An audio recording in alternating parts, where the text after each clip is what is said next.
Eating cracks, moves at Max. It's movie night. The gang's all here, grip with fear. More horror films, alright. From bad to worse and worse to shit, you'll beg to fucking quit. Malevolent Movies has arrived in stereo now, nowhere to hide. Hey everybody, and welcome to Malevolent Movies presents The Hunt for Bad October. I'm so used to saying Movies that. presents Malevolent Movies. We're back. Yeah, Malevolent Movies, the podcast. Yeah, an audio version of the show you've come to love over the last couple of years. And we are fresh off of The Hunt for Bad October, and I'm feeling the fatigue from that event, which felt very exciting, and we had competition, and we were each showing each other a movie that we picked. And so coming into this, where it's regular and we're just going to watch a movie, talk about it, I felt a lot less energy diving into tonight's selection than I did previous. But nevertheless, we're watching a movie called The Amateur Monster Movie from 2011. Horrifying. It was horrifying. I was so scared. I would like to start with an apology to the director. Yeah, we got a couple of notes here at the start of the show. We have started with during the podcast, not the video series, but breaking down the timeline of the film into equal parts and like seeds, planting them in the ground for all four of us or five of us, however many are on the episode, to grow. And that way we all come with our share to the meal. And I kept putting it off after I initially watched it because I was really excited about this movie. Like, this is going to be my overall consensus of my emotions towards the Amateur Monster movie. I was very excited about this movie after seeing the trailer, seeing Mark Borchardt, and some of the level of acting and all this stuff. It's like, oh, this feels like a real Malevolent Movies movie. And then I sat down, and for like the first 30 to 45 minutes, I was like, yeah. Oh, all this terrible acting, and some of it seems forced, but some of it also seems like organic, and some of it seems like they're trying to do like a parody, like an airplane style thing. And I'm like, this is real off the walls and goofy, and I'm really loving it. And then it just kept going, and it kept going, and it kept going, and it kept going, and then I was completely out of it by the end of it. And I think that just represents my feeling about it because I kept putting off going back to watch my parts and write down what's happened in them. And then I stayed up all night working on the Roddy Awards, and I was like, I'll do it tomorrow. And then after work, I was like, I'm really tired because I didn't get much sleep. I'll do it later. I'll get to do it just before we record the episode, forgetting that we had scheduled it for 2 hours earlier than we normally do. And so I'm sorry. Gosh, what's his name? Jozef. Yeah, Joseph Richards. I apologize. I fucked this up. I did not re-review my parts and write them down. I'm not going to remember anybody's name because I'll be honest, buddy, that's how I felt after watching this movie. I just, it all just dumped out of my fucking head. It was gone. I wanted just to, man. evaporated. You had me with like the first 30, 40 minutes, but then you lost me. But hey, congrats on the Borchardt cameo. Oh yeah, that was excellent. Why couldn't you just get him in the whole movie? Yeah, Why he couldn't ain't gonna that do happen? that. You kidding me? He'll come. He'll show up. He'll sit behind a desk for an afternoon. Sure. Yeah. Who wouldn't? Why not? Well, plus I think this movie was made in 2011? where he lives. Oh, really? Yeah, makes it's Wisconsin because the Well, Menominee High School, I believe, is where. Yeah, that Right. would make sense. That would make sense. And I think that's in the general area, at least where Borchardt was living when he made American Movies. So I think that's part of it. He's a local, Yeah. Why local not? guy, local celebrity. Yeah. Makes movies. But So just think about how good this would have been if instead of the lead geek character, we would have just had Mark the whole time, and he would have just been like 40 in high school, but they just don't acknowledge it. that would have been amazing. Yeah, that would have actually, been much I better. love that idea. Yeah. Well, sure, Joe. If you change one fundamental thing, it might have been better. Now I'm pissed off because that's not the movie, and there was so much potential. Damn you, Joe. Yeah. Well, and you could in that scene that Mark is in. Sorry to jump ahead. It's like I was disappointed for like the first minute. because he was really going off the script. It felt like he was doing what he was paid to do. Yeah. But then all of a sudden you get those hints of American movie where he's dropping the mans and the shits. Come on, man, you got to get your shit together, Yeah, man. exactly. I was like, yeah, come on. Yeah. I was so disappointed when he was done. And then I appreciated the wink at the end of the scene. Yeah. So we'll save it for whoever's part that is. That would be mine. All right. So I also want to mention that I didn't look up any of the credits, so I thought that the main nerd was the director. See, I just kind of assumed that. Yeah, so the whole time I was like, I was like, dude, first of all, why would you write this character and put it in a movie and then make it the most obnoxious asshole? That kid had me in like the first 20 minutes, but when he starts fucking bitching about every little fucking thing, I'm like, I'm out, I don't like you anymore. And then in comes the stoner character. I'm like, I fucking love this guy. Who's this cool stoner Yes, guy? exactly. Only to learn that was the director. Like, well, of course it is. Like 5 minutes ago. Yeah. He smokes weed. He has a canoe. He knows about zombies. I'm like, He's a you cool know, guy. Yeah. Joseph, you know what you're doing, buddy. You just got to cut out about 30% of it. Also, we should note that we are down 2 of our usual members. If you've come to us during the Hunt for Bad October, Zach and Nick couldn't be here today, but we love them very much, and we'll see them later. We're taking on the amateur monster movie ourselves. Oh yeah. Well, Yeah, they dodged a bullet, frankly. yeah.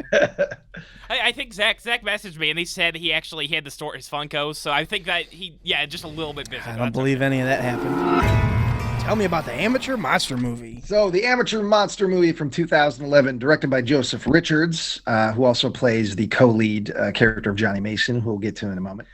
Came out in 2011, as far as I can tell. I believe the movie was shot in 2009 because there are some clues throughout the movie, and we'll get to calendars and such that show 2009. So if we're thinking about it that way, a bunch of teenagers making a movie 11 years ago, it changes my perception a little bit of this movie. I'm going to be giving it more credit probably than I would have been had it would have been made last year by guys in their 20s. That's actually kind of my take on it too. But because to be fair, we did that with Marty Jenkins. You know, we took into account that it was being made by a teenager during a time period where the technology wasn't quite as readily available as it is today. But A lot of the production value, It's not a bad-looking movie. Yes. I mean, like the camera work By no means. and the audio, you would expect the audio to be complete dog shit in a movie like this. It's not the worst. You know, there's a lot. It's clearly a film fan's film because they knew enough to know how to do it okay. Yeah. I didn't see a lot of issues with like screen direction, 180-degree rule, stuff like that. The camera placement was pretty good. The camera moves a lot. There's a lot of coverage. I was never really confused action-wise what was going on. So yeah, technically they were on top of their game for this movie. But here we go, the amateur monster movie. So it opens up on a shot of an island, and we see a little tiny campfire, and we come into 3 guys, 3 older teenage Boy Scouts, and they're playing some instruments around the campfire. We've got Randy, who is your typical skinny nerd. He's playing a recorder with his nose. We've got Butch, who's a big boy, very big boy, and he's playing a jug. And then we've got fresh-faced Tim, and he is playing the harmonica. And these guys are just wailing on their instruments, having a great time, enjoying their camp. When all of a sudden they stop, and Tim, the harmonica player, yells aloud, "Where the hell is Brad? Where's Scoutmaster Brad? He went to get firewood over an hour ago, and he hasn't shown up. Was he attacked by a black bear? Maybe he's J. Owen. What? Well, the character says maybe he's jerking off. Oh, yeah, yes. Absolutely There's film, speculation of whether he's, quote, beating his meat. Of course, Joe would focus on the beating of the meat more than the being attacked by a bear. Anytime it comes I'm not up, crazy. he's going to say I knew something. it was in the film. Yeah. So, yeah, they speculate whether he's off beating his meat or maybe he was attacked by a bear.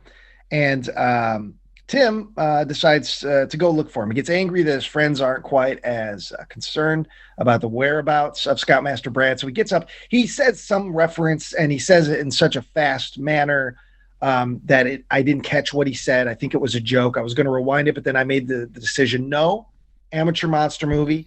If you can't get me on the first try, you're not going to get it. If the dialogue is not crisp enough and delivered well enough that I can't get it on first listen, I'm not giving you the rewind. I made that decision early on, and I'm glad I did.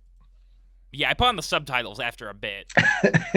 Because it seemed like a couple of the actors were mumbling things. Yeah, there was some line delivery that was, not everybody was as strong with their line delivery and their diction as others. We'll just put it that way. It was recorded fine. It's just it was more of an actor thing. And these are clearly just some random teens. Like, these are not, I can't imagine these are actors. Yeah, and it feels like this was a situation where maybe these guys like got together once to go through their scene, and then they were there on the day. So it's like the flow has nothing to do with the chemistry of the characters or the actors, everything to do with the script and how the jokes are supposed to land. Yeah.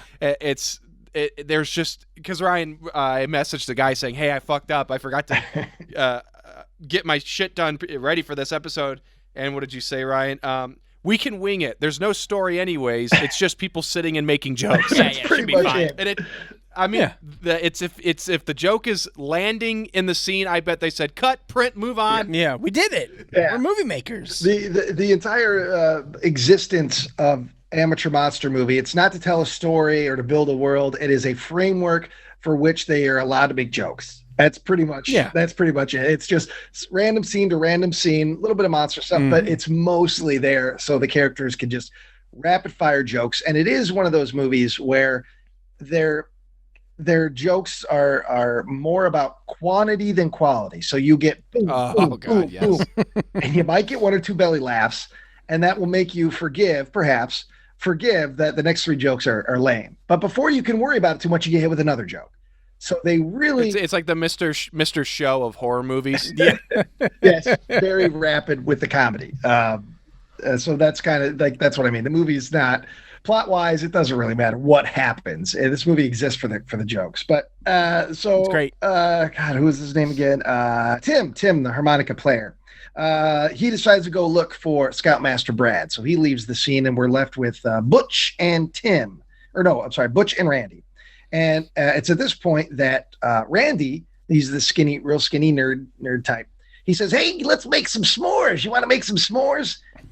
And that's when Butch, the big boy, he explains, "No, I think instead we should have a smocko." And he describes that a smocko is essentially a s'mores taco. It's instead of the graham cracker, you're putting the chocolate and the marshmallows inside of a flour tortilla, and that's essentially it's a s'more taco. Which is that better? Well, at least he's a man after my own heart. He's experimenting with chocolate and marshmallow. So at the very least, you can't fault him for that. I mean, listen, it's a noble pursuit. I have to give him that. Yeah. It just, the tortilla part doesn't sound... It doesn't, yeah. Yeah. Well, he's like Marie Curie. Okay. If it was like a like a waffle taco, like a waffle cone taco, I'd be down for taco, that. Isn't it? That'd be good. Essentially. No ice cream. Yeah, same thing with no ice cream. Like, I'm waiting for Joe to chime in. Smoffles, maybe? Because when I watched this, I immediately thought of you, Joe, and I immediately saw you in my mind. Yeah, I thought, oh, Joe's tried this. Yeah. No, I never have. I don't like soft shell tacos. I will not do them. Hard shell. Give me a nice hard shell. But so would you do a hard shell taco with chocolate and marshmallows inside? Yeah, that sounds yummy. You would try that? I'm keeping that in the back pocket. Add it to the list. Pocket. Okay. Yeah, we're gonna make. Oh Yeah, I'm we're gonna make a just be eating smocko. mayonnaise and then sulfur and now the smocko. So the two boys, they talk about smocko, and they decide to make it because they've got the ingredients, and but they realize, we can't make anything without roasting sticks. But being that they're Boy Scouts, they decide to go look for some good quality sticks that they could use for roasting sticks. And it's at this point that Randy looks up at Butch. Butch is bent over with his big ass and his ass crack hanging out and his drawers hanging out. And Randy is enticed by this. Randy has a crush on Butch. And he says, "Hey, maybe we could try something new today. We could like push our sleeping bags together and share our warmth." Zip them up. Yeah, Zip them together. Nice and close. Warm. And Butch is like, "Nah, I'm not into that, man." And Randy's like, "Well, in case you change your mind," and then visibly, aggressively rubs his nipples over his shirt. So I'm like, well, that probably one of the best bits of acting when he was staring at that crack and they were doing that slow zoom on his face or whatever they were doing. I was like, oh God, no. Oh no. he's going to proposition him. And he did. Yeah. He pulled me in with his acting. I knew what the character's intent was. You could see the internal clock, and that's not easy for actors to show thought before their line. And so kudos to that skinny nerd. They should have just put in like a title card, like "Geek wants fat man's ass." I mean, you know what? I wouldn't have been. What, like a silent film? Yeah, that's what I'm saying. Yeah. You have like an interlude. All right, no fuck talk for 10 minutes. Let's go. It's going to take forever. This movie is long. We still have not guys. My section guide is only 13 minutes, and I'm only a third of the way. But you're in minute 5, maybe. It's the 2-page segment. All right. So he wanted to eat his ass. He said no. He licked played with his nipples. Where are we at? Because I got nipples. Okay. Fuck's his name? Tim. Tim does find, we cut to Tim. He's out looking for Scoutmaster Brad, and he stumbles upon Brad's destroyed, disemboweled, dead body. Of course, it scares him. He runs back to the campsite screaming bloody murder, literally screaming bloody murder, and he tells his friends, oh my God, I found Scoutmaster Brad. Oh, he's dead. And no sooner does he say that, but a werewolf wearing a Letterman's jacket, maybe it's a reference to I Was a Teenage Werewolf with Michael Landon. Maybe it wasn't. I don't know with this movie. It could be a reference. Cool wolf. But a werewolf, nevertheless, comes out wearing a Letterman's jacket and attacks Tim. He rips his arm off. His cheap-looking Spirit Halloween arm is ripped off. And, I got, let me see how I'm trying to read my writing. Attacked by werewolf, arm torn out, fatty, pukes. Oh yeah. Okay. So then Butch vomits at that, which I always appreciate a quick vomit scene. And then Randy runs away to save his own ass. Well, at this point, Butch decides to be a bit of a hero, and he picks up a torch that he made using the campfire, and he says, "How about some fire, Scarecrow?" Of course, from Wizard of Oz, and used again in Reservoir Dogs. And he throws the torch at the werewolf. It does absolutely nothing to the werewolf. It does no good. And the werewolf kills him. The werewolf kills kills Butch. I kind of thought that the shot implied that like he fell into the fire, but they didn't really want to like burn like a big rubber body or something, so they just kind of like moved the fire around. Yeah. I mean, it didn't hurt the werewolf in any respect, and so he kills Butch. And then we cut to our last survivor, Randy. He's running through the woods. He's screaming. He falls down this little bit of an embankment. And then we see that werewolves are not the only monsters on this island. We also have zombies out of nowhere and no explanations. Zombies descend upon Randy. He yells something unintelligible. I didn't catch what he yelled, but again, I forget too. No, he says, I never got to try a smock. Oh, is that what he says? Okay. Yeah, I actually liked it because the music mixed with the pacing, mixed with that line delivery, because then it immediately cuts to the credits. I was like, this is somebody who has seen enough movies that they understand. They understand the rhythm of what makes a good movie a good movie. Yes, and then they forgot that in the second half. But it was like that's what it was really selling me on it, because it was like I like the idea of like young people getting out there with their cameras and their buddies and trying to make a movie like the movies they like. Yeah. And it was like, I was really vibing with it. And it was like, that really sold me, even though the opening credits are too long and cheesy. But I was like, you know what? Hey, I like this little track here. Let's keep going. Yeah. The editing is usually what falls apart all the time in these movies, and that wasn't really the case for a lot of this, which was awesome. Yeah, because I mean, if you look at it, I mean, that's what the original Evil Dead creators did. They were like 20-year-olds who just like went out to a cabin with like a 16mm camera and were able to just craft a movie using dread. Yeah. So, is the implication here? I just assumed this, that let's say the werewolf bites somebody but doesn't eat them, that they turn into zombies? Or is it just... I guess so. Is it called Cadaverous Island because there's just cadavers walking around on it? Yeah, the ground went rotted. Both. Everybody who gets buried on this island. Well, there's... there's, as we'll see in the very last line, or even the mid-credits button, it's implied that the zombies are man-made by some scientists or computer nerds that are working on that island, or at least done by one guy. But maybe the werewolf, it could be that the werewolf bite it creates zombies. the logic of the movie yeah. didn't really land for me.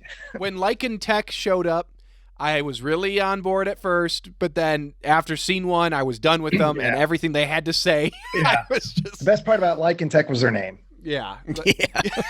No kidding. That was the best joke. They do very name. little. And the hip hop song, that ridiculous song that plays, but we'll get to that. Oh yeah, I like that one. Yeah. So yeah, we get the opening credit sequence. We get some fun music, and we see Amateur Monster Movie. And during this opening credit sequence, we see a new character, another skinny nerd, riding his bike. He's riding it through valleys. He's riding it through, all over this fucking town, all over Wisconsin, over hill and dale. Yeah, The entire town. the entire state Uphill of Wisconsin both covers. ways. He rides through Hobbiton. He comes out the other side. Yep. Abishire. Yep. He rips through the dells. Yeah. Goes on one of those duck tours. Yeah, he actually acts as a duck. He's on land, and then he rides through the water, and then he comes back He up gets on shot land. out by a hunter. Oh, but this does begin in I think it's towards the end of the credits. It establishes my favorite thing about this whole movie. We see some what look like police officers going through the crime scene that we just saw. Oh, yeah. The Cadaver's Island. Yeah, crime the scene. nerds getting eat up by the werewolf, and it's clearly we have a very small budget. We can afford the shirt. Yeah. But we haven't gotten actual sizes from people. We just eyeballed it. You And need to everybody- bring your own pants. And we get Yeah. you get 2 dollar store accessories per costume. and 3 buttons. But everybody has to bring their own pants and shoes and everything else. And if it's jeans, it's okay. Yes, exactly. Yeah. Jeans are A-okay. This town was really loose on the outfits for the police officers. Like, you're telling me that these actors don't have a set of navy pants or black pants, even if it's black jeans. It doesn't matter because the shirts don't fit. Yeah, I know. None of the shirts Like fucking fit. the main cop, his billowy, he could have set sail with that fucking shirt. Oh, God. The main Tim Kalpakis looking guy. you know what? Yes. I'm gonna throw in like some back plot in the film. Maybe all the police officers washed their clothes in the same washing machine, and they accidentally shrunk and got larger. man. Yeah. They shrunk and got larger. Yeah, different clothes got shrunk, and some different clothes got larger.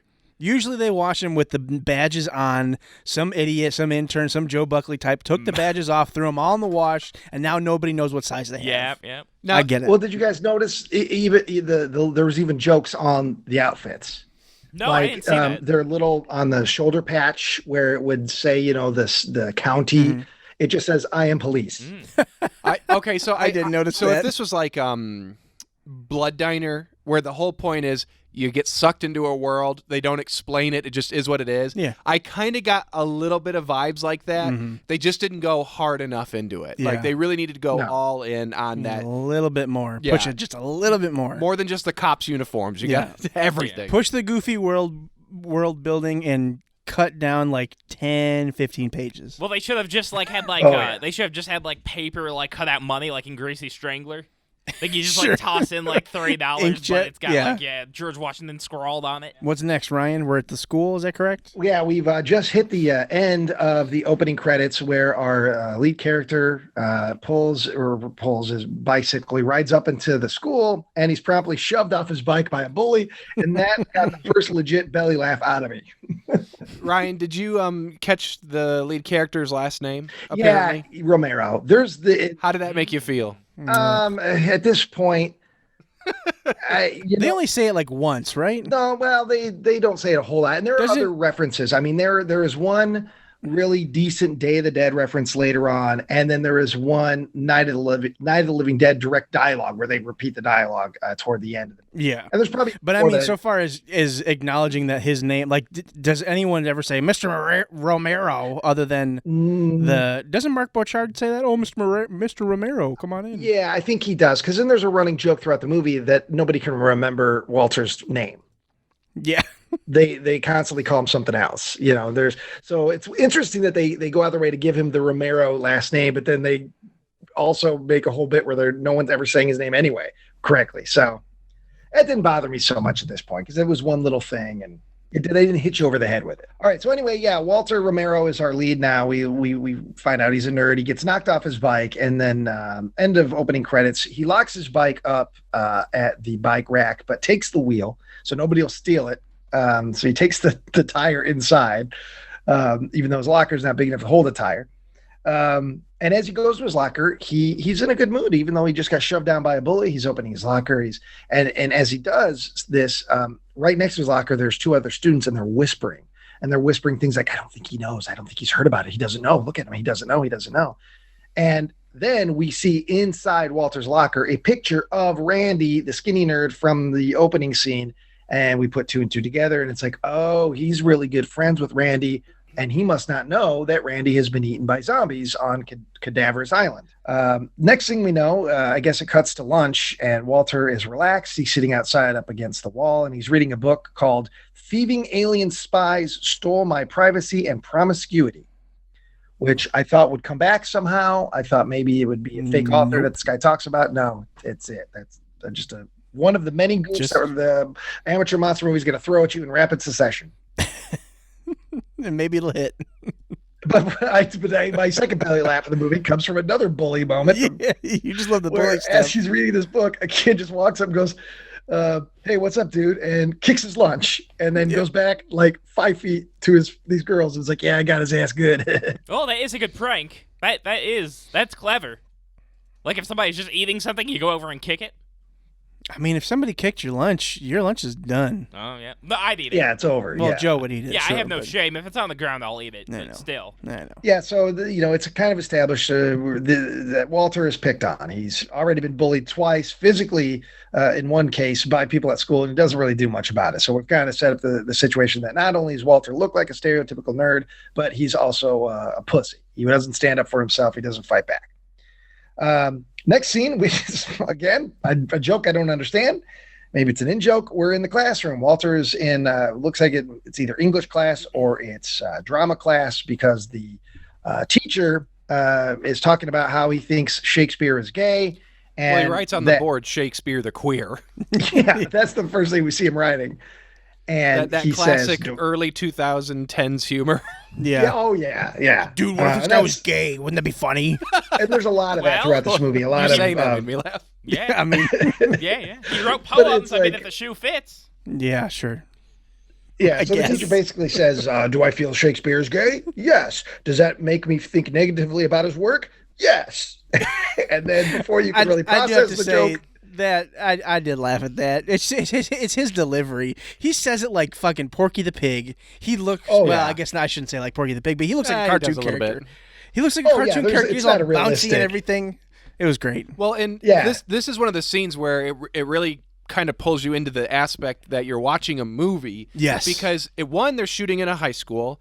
A real high school. A real high school. Yes. It looks lived in. The scenes are filled with actual students. Mm-hmm. Even like there's walk and talks in the hallway. There's kids in the background going to their locker and doing their business. Where in any other movie, it would be a ghost town. There's like a couple of chairs in someone's basement And the backpack. One backpack in like the corner. Yeah, or no one is in the school ever because it's like 10 o'clock at night. Age appropriate teachers and staff members.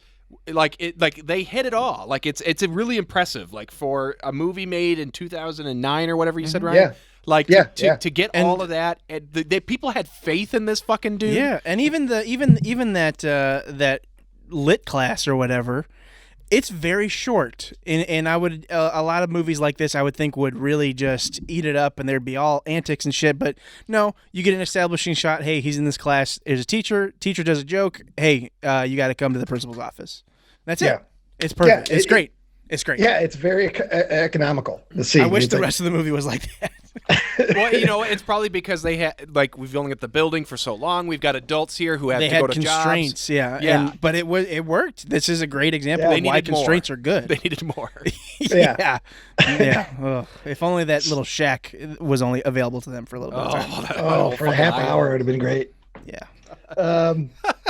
A half hour? Are you saying a half hour of actual time to film? Yeah, you get 3 jokes, master shot, 2 over the shoulder shots, a couple of close-ups, and we out with 3 jokes. That's it. Oh, it would have been glorious. But no, they got that shack for a year. All right, so so the teacher makes a Shakespeare joke, and the second we start processing it, the door opens to the classroom, and in walks what we find out is a guidance counselor, and he asks for Walter. Can I take Walter for a second?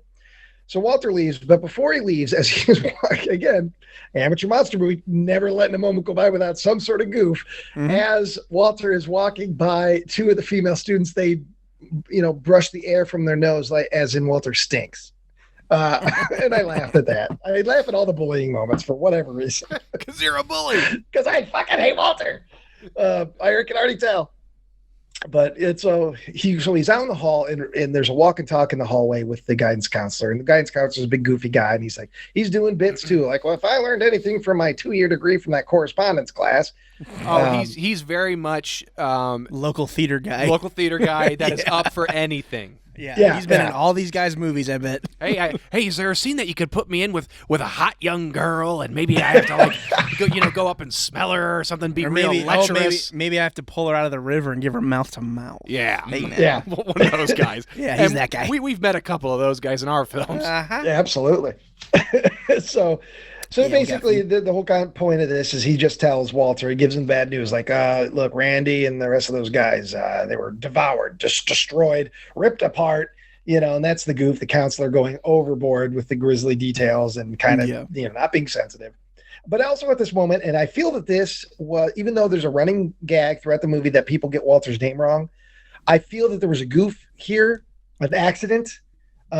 Because the teacher calls him Randy at first, and then he goes, Walter, and then he goes back into his dialogue, but as he does, he kind of glances at the camera, and then behind the camera, like he did a fuck up, but he picked it up, and he was looking to see if the director, or the kid, the director. Yeah.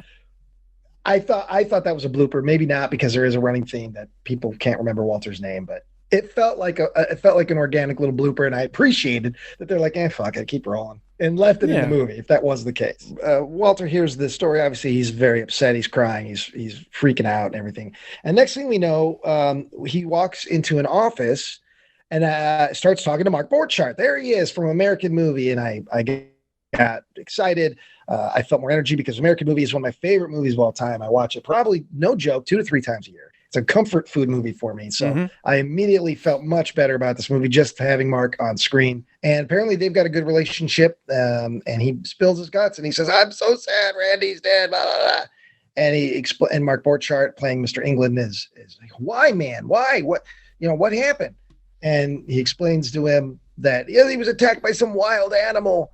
And Mark Borchardt has a theory. He's like, well, something's fishy about this. Something's fishy about it. And he goes into this bit about how every year more people die from vending machines falling on them than animal attacks. Yeah. And because he, in all of his years, has never seen somebody killed by a vending machine, that makes it even less likely that somebody he would know has been eaten and attacked by a bear, which oddly made sense to me. Yeah. It did make sense. I really like this bit. I was like, I could just listen to Mark Borchardt talk about weird bullshit like this. Oh yeah, all day. Yeah. I'm so glad he got like a weird rant in. It was great. It was a treat. I loved it. At that point, Walter decides he's going to get down to the bottom of all this, and he's going to figure out what happened to his friend, and he's now going to stand up for things, and he feels good, and he leaves. And that's when we get Mark looking at the camera, and he says, "Godspeed, Waldo," which of course continues the new theory of no one knowing Walter's real name. And I know he said Waldo because that is when I did stop and rewind and put. I want to get I want Mark's words correct. Yeah. Mark gets that. He gets that carte blanche. But everyone else, fuck it. You can't get me with your line delivery. I'm moving on. Mark's a busy man. You get him for one day only. That's it. I have a recommendation for the fans out there who may want to Google or Bing this movie. Do not Bing the amateur monster movie looking for the poster for the cover image. We're looking at a lot of dongs right now. I think that's a lot okay. Of cracks. Yes, there's a lot of filth going on right now. There's right? a lot of. If I click on the poster, all I get are recommended images of dicks. Yeah, a couple of erect peepees, but I think that's okay. I mean, there's a lady in there. Yeah. I mean, she may be surrounded by a bunch of dicks, but still. Joe, since you're the #1 expert of the Malevolent Movies crew on internet filth, why are we seeing a lot of dicks when we search amateur monster movie? Amateur, that's it. Is that why? Keywords in the pornography. Yeah, that's it. Yeah. An amateur and monster. Is that why monster? And Jake? movie. Yeah, a monster hog. That's Okay. monster. See, he penis. knows all the lingo. Yeah.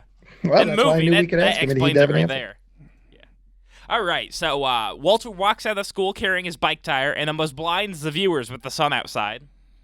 Yeah, they did not adjust the ISO and white balance very well that day. Well, it was no, it was so bad I thought it was intentional. That maybe it was a little joke on us. I mean, it could have been. Yeah. And then he goes to meet with a man in a shack with a sign that says "Do not entry." Yeah. Yeah, the man asks him to please take his shoes off, and then Walter accidentally steps in a pile of wet cat shit. I love this bit. I thought that was funny. Well, he Too. points out like it's a shack. Why it Like is the filthy. floor is filthy. Why do you want me to take? My shoes have been dirtier for being in here. Yeah. Oh, I just noticed there's also a muffler laying on the ground right outside the shack. Well, he'll get to it eventually. He's building a car. Yeah, before we get any further, I liked funny. this scene quite a bit, actually. Yeah. It wasn't bad. And I was gonna say that's one sick cat because that's the biggest pile of cat duty I've ever seen. Like, I'm I around also 4 wrote that cats down. some God, days. I hate when our brains mesh together, Joe. Well, Yeah, don't yeah. worry, Ryan, because I thought the exact same thing. So Oh, good, it's good. not just you two. I mean, is the whole bit that it's like, hey, this is like Back to the Future. We got our Marty, and he's got his Doc, Yeah.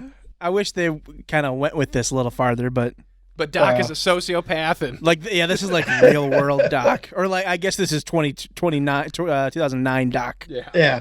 You know, yeah, his because he looks like his lab's pretty broken down. I can't remember the actual actor's name, but he looks like fucking Bates, from Psycho. Anthony Perkins? Yeah, Perkins. Oh, Anthony Perkins. He's got some Perkins vibes going. Yeah, he does. Yeah. His eyebrows. Maybe his name is like Jesse Perkins, and he's like a Is he one of the distant Perkins cousin. boys? Yeah. Actually, his last name is Spielbauer, so maybe he's Oh, got you some know him? Is that right, Ryan? Well, I don't know. I can't say that I've ever met him, but he's in Batman Black and White. He's in the opening okay. scene. So I never acted with him, but I do. There is a photo of the group of us at the premiere. So there's a picture of he and I together. I can't guarantee I met him though. Yeah. I don't remember. Possible. But yeah, he's a Chicago actor. He's in a lot of Chicago stuff and commercials and theaters. So he's pretty decent. Cool. Very good. Yeah, What's so next, Joe? he says that a werewolf is responsible for killing his friend, and then he does like the bit from American Werewolf in London and tells him to stay out of the moors. Yeah. Yeah. There's a whole Yeah. Hound of the Baskervilles, American Werewolf in London Moors bit. So like that's one of the jokes where it's like I recognize what's happening. Get it? Did you get it, Tyler? And they just kept going with it, and it's like if it doesn't land, then just I don't know. We cut a few of those reevaluate. out of the movie and help the runtime. Yeah. We could do a fan edit of the amateur monster movie. I mean, you could. Honestly, I might do that. If I ever fucking did it for a movie, it would be this movie. because this is so close. Yeah. This there's is a one good case where hour- you just need to remove things. There's a good, funny hour 15-minute movie in here. Yeah. Amongst his hour and 40 minute. I honestly wouldn't be surprised if when they were writing, or I don't know if it was just Jozef writing this or whatever, but if he's like, I'm going to go for the 4-act movie where you get that additional content at the end. It's like, nope, cut that whole thing out. Don't do it. Let's make an epilogue. Yeah. Well, you know that there was a first edit of this movie that's probably 3.5 hours. Oh, sure. Yeah. And they whittled it down to a manageable Dracula's hour in and it. 40. Hannibal. We had a whole other group of monsters coming in. There's a mummy subplot. Yeah, the creature from the Black Lagoon Yep. came in at one point. They had to sneak past. They had to ride on Nessie's back to get to Cadaver's Island. Yeah. So Walter wants to go out to the island right away, but the guru tells him that if he does, it'll be his ass. The Guru? That's the character's name That's on what IMDb. his character is Yeah. called. Oh, is that Guru. really? Yeah, it is. Yeah, It's the weird, Guru. but That is not what I would have expected at all. And he basically tells him, hey, wait a little bit longer. So Walter goes looking for the perfect book to find out more. And then right next to a sign that says books that would never be in a high school library, he finds a history of I werewolves. like that. that was fun. Yeah. That reminded me of the occult section joke in The Simpsons back in the day. They had the haunted section there. Yeah. That was fun. Yeah, I love it was- a good sign gag. It was a very Naked Gun type of goof in that. So he's so excited to go read that he accidentally bumps into the popular girl, knocks over her books. Did and then, you say poplar? Yeah, Like she's a Popular? tree? No, popular. This movie's got everything. It's got a tree girl. It's got Ents. No, I can say words right. She's popular. Popular. And Yeah. her name? I don't know. is Ashley. Okay, that's fine for her. I think. Yeah. I think Well, if she it's is- the yes, main it's girl. Ashley. Yeah, she's our female. I couldn't remember co-lead, if I that's guess. who he bumped into at that point. Yes, yeah, it is. Yeah. So yeah, he picks up her books and then discovers her tampon on the floor. Oh yeah. And I laughed at this in spite of myself. He very awkwardly lifts it up, and he's like trembling. Well, yeah, and then at one point after this, he grabs his penis and then walks into the bathroom, presumably to masturbate. But No, they he pees himself or something. Well, he grabs his crotch, so I assumed he just had a stiffy. I didn't see pee coming down. Well, There's liquid on his pants. So Okay, I had the okay. question in my mind did he ejaculate Maybe a little bit. or did he wet just spot. pee his pants? tampon? I hope. But he had something on his pants, and that's why he goes into the bathroom. For my sake, we got to say it's pee because I can't handle the idea No. that you see a tampon and that. And that's it. Yeah. Well, you know where No, he's dude. going. That's the thing is he No. acted with such oh my god that I thought, well, maybe that's what this movie's doing. He Yeah. got so excited touching that item that he, That's a knock against you, Joseph. I'm sorry. I'm taking another peg down. What a strange joke that is to make. Oh you know, God, and again, it's so I'm not sure if hot. that's exactly what it was, or but either That way, he's there's so out of the loop that does picking up a tampon sends him over the edge. Yeah. Well, I mean that is Yeah. a fetish though online. God, Tampons. I mean, but I don't bet it think, is. There's nothing. This movie, if this kid has a fetish, Joe, the movie has to establish that before this, and at no Oh, point did they okay, establish okay. any sort of Or- sexuality, except the fact that maybe he might be in love with Randy. Yeah. Yeah. Or if this is the introduction, it needs to come back later, and it thankfully does not. Sure. So this is just another thing where it's there for a second, Yeah. and then as soon as it's done, you forget about it, Yeah. and Yeah, we're he on to the just- next scene. He's just picking them Just out on of the the next garbage. joke. Oh God. Okay, so basically he tries to go into the stall, but somebody's in there, and smoke billows out from underneath it. He's like knocking on the door. He's like, hey, I gotta go make poopy. Get out. Yeah, they only got one stall. Yeah. So yeah, Johnny comes out, and Walter questions if he's smoking, and then the teen asks if he's gay because he's holding a book. Yep. I mean, yeah, he does. I mean, that's the joke. Yeah. Yeah.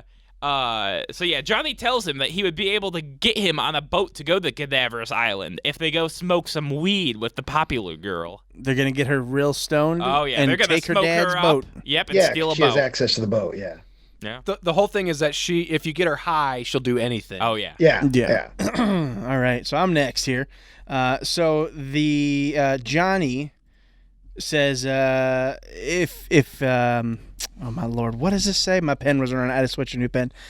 Basically, Walter needs to buy some weed if he's going to get any help from Johnny with the boat and all that. So And this is when I started to turn against him because, Johnny's his name? Yes, The yes. stoners? Yeah. Okay, so Yeah. Johnny's like, hey, so we need to buy weed and give me money. He's like, I'm not paying for it. It's like, you're the fucking dude that wants to go to the island. If you want the boat, you pay for the weed. Oh yeah. That's Yeah. standard procedure. you're going to buy that weed, sir. Exactly. And I was like, at least tell me that he has a moral objection to the weed or something. Tell me what it is. But it's like, no, he's just a fucking little, God, that really rubbed me the wrong Oh way. yeah. He's just a cheapskate.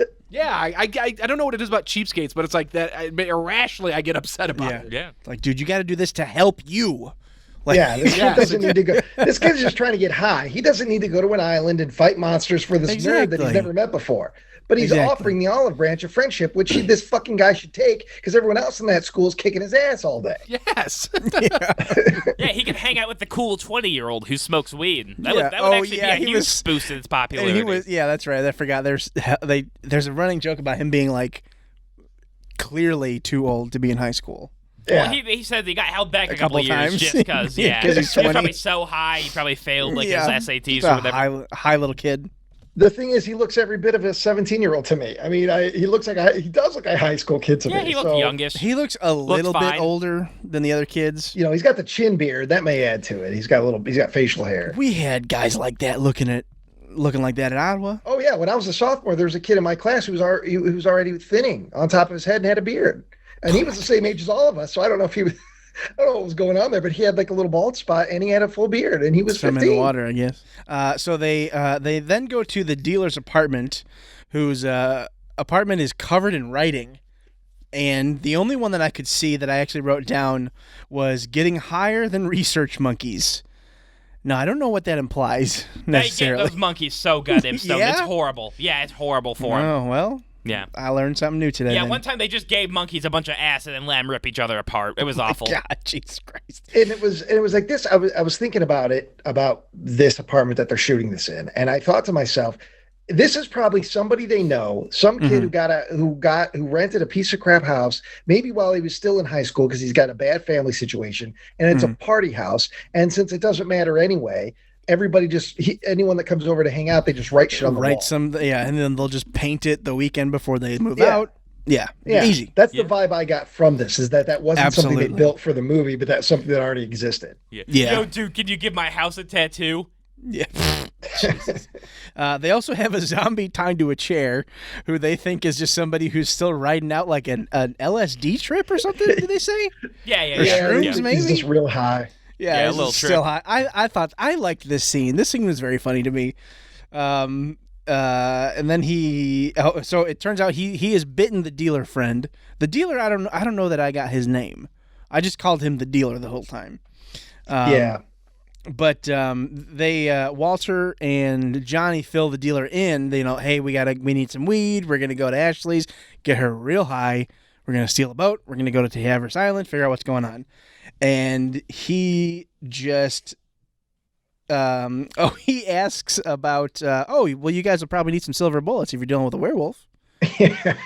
Let me go get some. I got some in the back.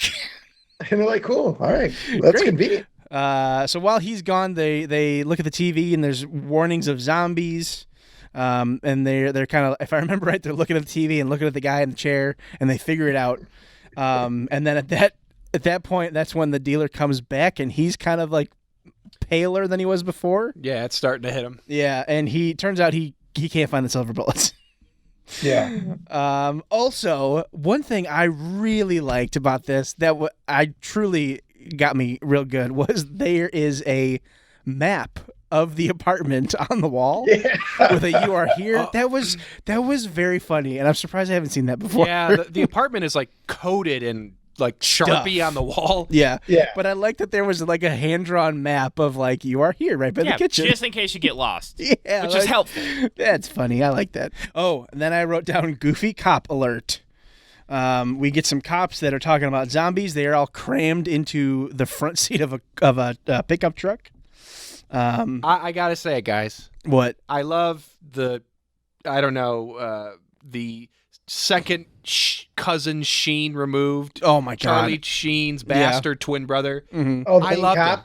I loved him, and it's like I liked him so much, him and the mayor so much. Oh that yeah, they're great. It's like, and who's the chubby cop? I can't remember his Dwayne. name. Dwayne? Yeah, Okay. Dwayne. Dwayne was okay, but the newbie He gets some stuff later. Newbie, get out. It's like I Yeah. just wanted to watch these guys fucking drive around all day, Mm-hmm. and like because the fucking mayor looks like who's that Eddie comedian? Pepitone. Yeah, Eddie Pepitone.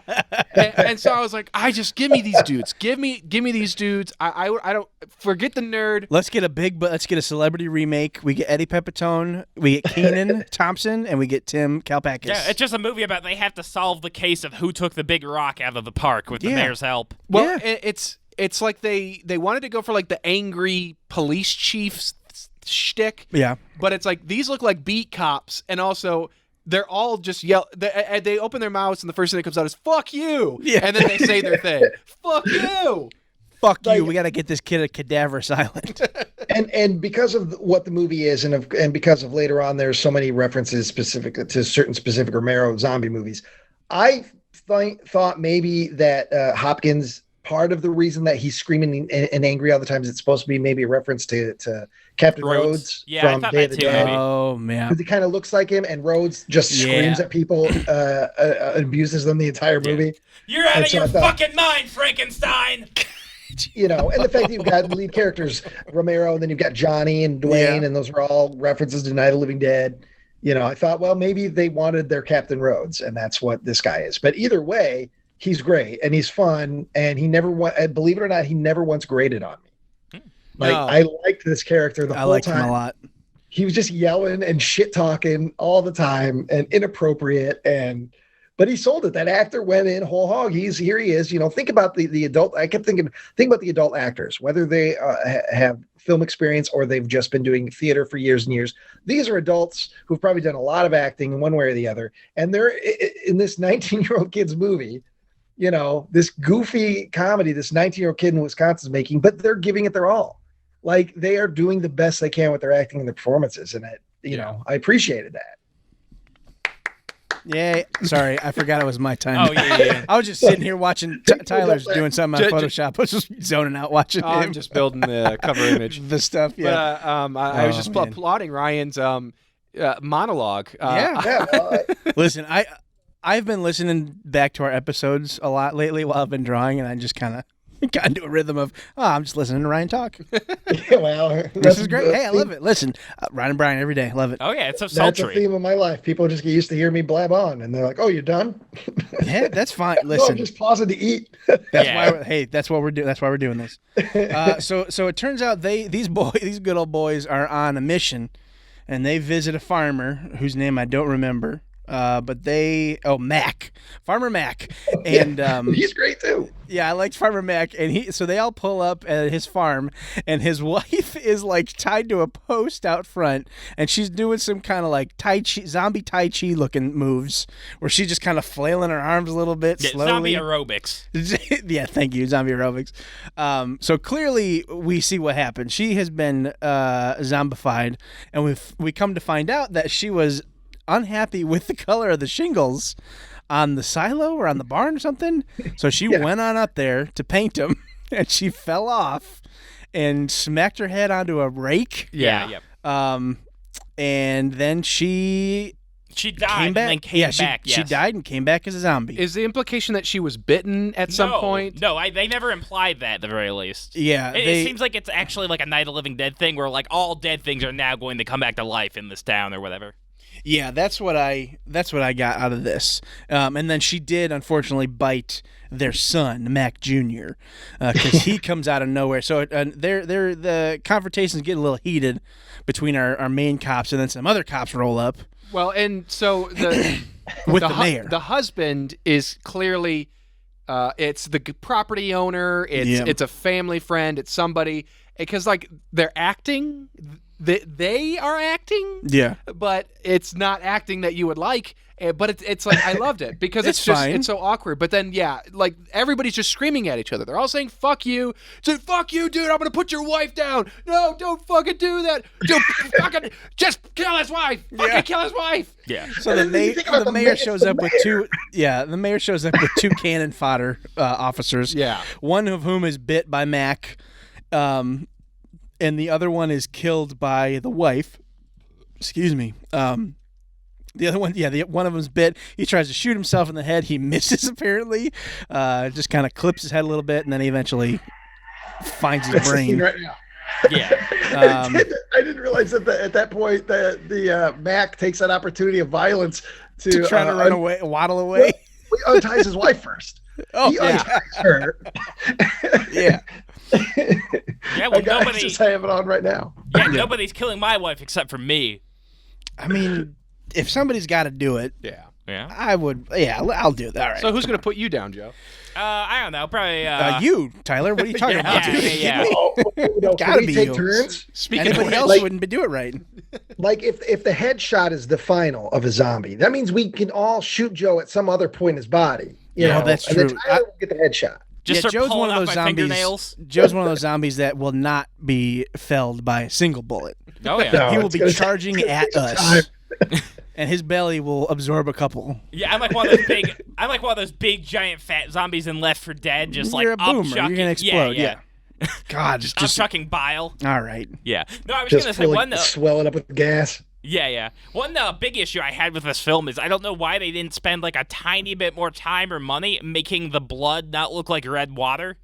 Because, I mean, I've looked up blood tutorials on YouTube, and it's not hard or expensive but I think you're get the color right. You're assuming that they struggled with what they had. Kind of movie, kid. I think they were happy with what they had. Mm-hmm. That's why. Maybe. Well, I mean, I don't know why else. Yeah, because I agree that it mostly is. It is weird because everything else is pretty good looking. Yeah. It is weird that blood, which is fairly simple, it does look weird. Kind of all over the place. With this movie, it could have been a joke the whole time, and we. Yeah, like who? It doesn't matter. Good night, folks. Yeah, but I think Joe brings that up because there is the worst shot of the blood was in that scene of the cop. Yeah, I just who's saw like that. screaming, and it does look like he just kind of barfed up a bunch of Kool-Aid or maybe some cran grape juice. But after that, we meet back up with our teens. They are now at Ashley's house. They decide to go in. She is convinced by Johnny. Hey, we're gonna come in, get real high. We're gonna watch a movie. And it's gonna. Oh yeah, he named out Spirited Away. So Spirited Away's on. He's like, hey man, I want to get real high and watch Spirited Away. Well, that's a good one to watch. Yeah, that was very unexpected. That really took me off guard. Yeah. I did not expect that to come up in this movie. But hey, look at that. Good for them. Well, stoners like Ghibli. I mean, yeah. Let's see. So they are in there, and then this is where we see a little montage of Walter learning about weed. So learning how weed works. He chugs the bong water. Yeah, him drinking the bong water, that got me pretty good. Oh yeah, if you're desperate, that can get you a little high. I don't know if that's true, Joe. This was a good montage because it felt like what they did there's two things happening. You've got this what the fuck is the main nerd's name? Walter, Jesus Christ, I should pay attention. Walter is getting high for the first time with his new friends, and we cut to the town is falling into chaos. Yeah. And it felt like to me like they stacked the best jokes at the front of the montage. Yes, and instead of building it. As it goes on, it ends with like 6 or 7 people on a tennis court just very haphazardly tripping over themselves. Like literally somebody just falls over and they kept the shot in, and biting and killing each other. And it was like it was just dumb. It was silly. I enjoyed it. Yeah. Oh yeah, it's cutting right now to the scene where the roommate where they went to get the silver bullets. They're eating the friend, and the actor getting eaten cannot not smile during his. Well, it's just fun. that kind of It's movie. fun He's to just be having eaten. a good time with his friend's movie, and he's laughing as he's being devoured, and then it's cutting back, to everybody getting high. Yeah. So it's my turn. I fucked this up, so we're gonna do it live. We're doing this shit in real time. Listen, this is fine. We got the movie pulled up here. We're just gonna scrub through it. It's playing right now. Yeah. So and I goddamn The tennis court scenes right now. You're gonna have to help me with the names here. That's fine. In the montage ends with our 2 cops at a gas station. What's the Charlie Sheen cop? Hopkins. Hopkins, and what's the big boy cop? Dwayne. Okay, sorry. Hopkins and Dwayne. All right. Hopkins and Dwayne are at the gas station. Dwayne is stealing some snacks, and this is gonna pick up or start a real moral dilemma for these 2 friends or colleagues. The nerd's outside, or not the nerd, but the intern. the dweeb intern cop, The new guy, and he's being chicken the shit. rookie. Yeah, he won't shoot the zombies. Dude, look at his shirt.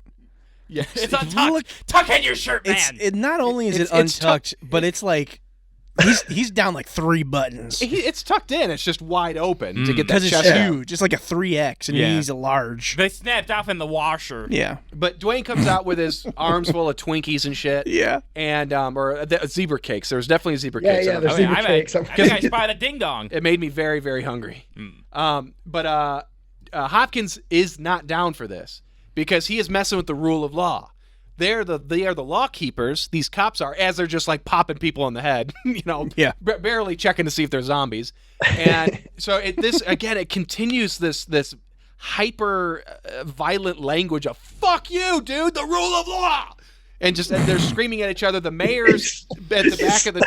I love that the mayor's just hanging out with these cops all night. Yeah. That's great. Yeah, Dwayne wasn't really a very good gas station thief because everybody knows you go for the premium beef jerky. You can get $300 worth of beef jerky in your Go hands. straight to the cattleman's cut. Oh yeah, yeah, just the $23 bags of pound of jerky. This is something where Joe and I converge in our interest. Yeah, go for the cattleman's Absolutely. cut. $13.99 a bag and worth every penny. You could just slip one of those right up your sweatshirt. That's right. You can. But they're all arguing over semantics of what is or is not law at this point. And the mayor pulls out a flask. He starts getting drunk. It's a mess. And they get a call on their radio. Is it from the dispatcher? Or is it directly from Lycan Tech? No, it sounds like it's from Lycan Tech. Okay. Yeah, so they A get direct line. Yeah. We've got the cops' truck. Give me the cops. And their truck just has a red and a blue light on the top of it, which is exactly what we did in River City Panic. Yeah. We just strapped a spinny blue light on top of like a fucking Oldsmobile. I don't even know what it was. I mean, they're so affordable. You can get them for $29.99 on Amazon. It was a Buick LeSabre, I believe, There you that go. Tyler and I rode around in. Yep. That was fun. That was fun. I want to crash another car. Yeah. Oh, what a treat that was. Me and Tyler getting to Well, crash let a me car. tell you, I could sell you my protege. Oh. Well, hang Don't- on to that, Joe. Hang on to that car. Yeah. So, anyways, we get a little bit of information. They've got to. I'm fucking literally reading the subtitles right now. This is so embarrassing.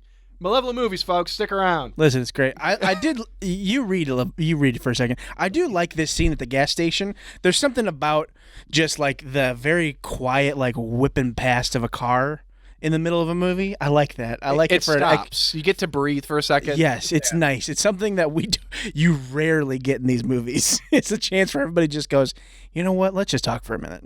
Even though we are getting drunk and yelling and shooting zombies, I like this. So I guess what we're establishing here is that they're trying to get connected with Cadaverous Island and Lycan Tech to see what's going on, and Hopkins is upset with the mayor because the mayor's not acting mayorly.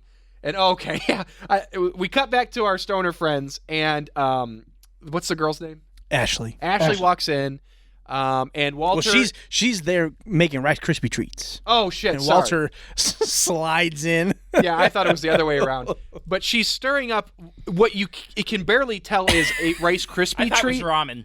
No, I it's did Rice too at Krispies. first until she says Rice Krispies. I thought it was a block of ramen as well. Yeah. But it's hardened. It's clearly like Looks like a football. that was done an hour before everybody arrived. Oh yeah. It's like this. It's stuck to the Yeah, spoon. just very- get a shot of A it. very It's excited fine. PA told the director, "Hey, I got the Rice Krispies already done." Like, okay, cool. Well, Okay, Joe, go sit in the corner. yeah, Oh yeah, can I guard the gear again?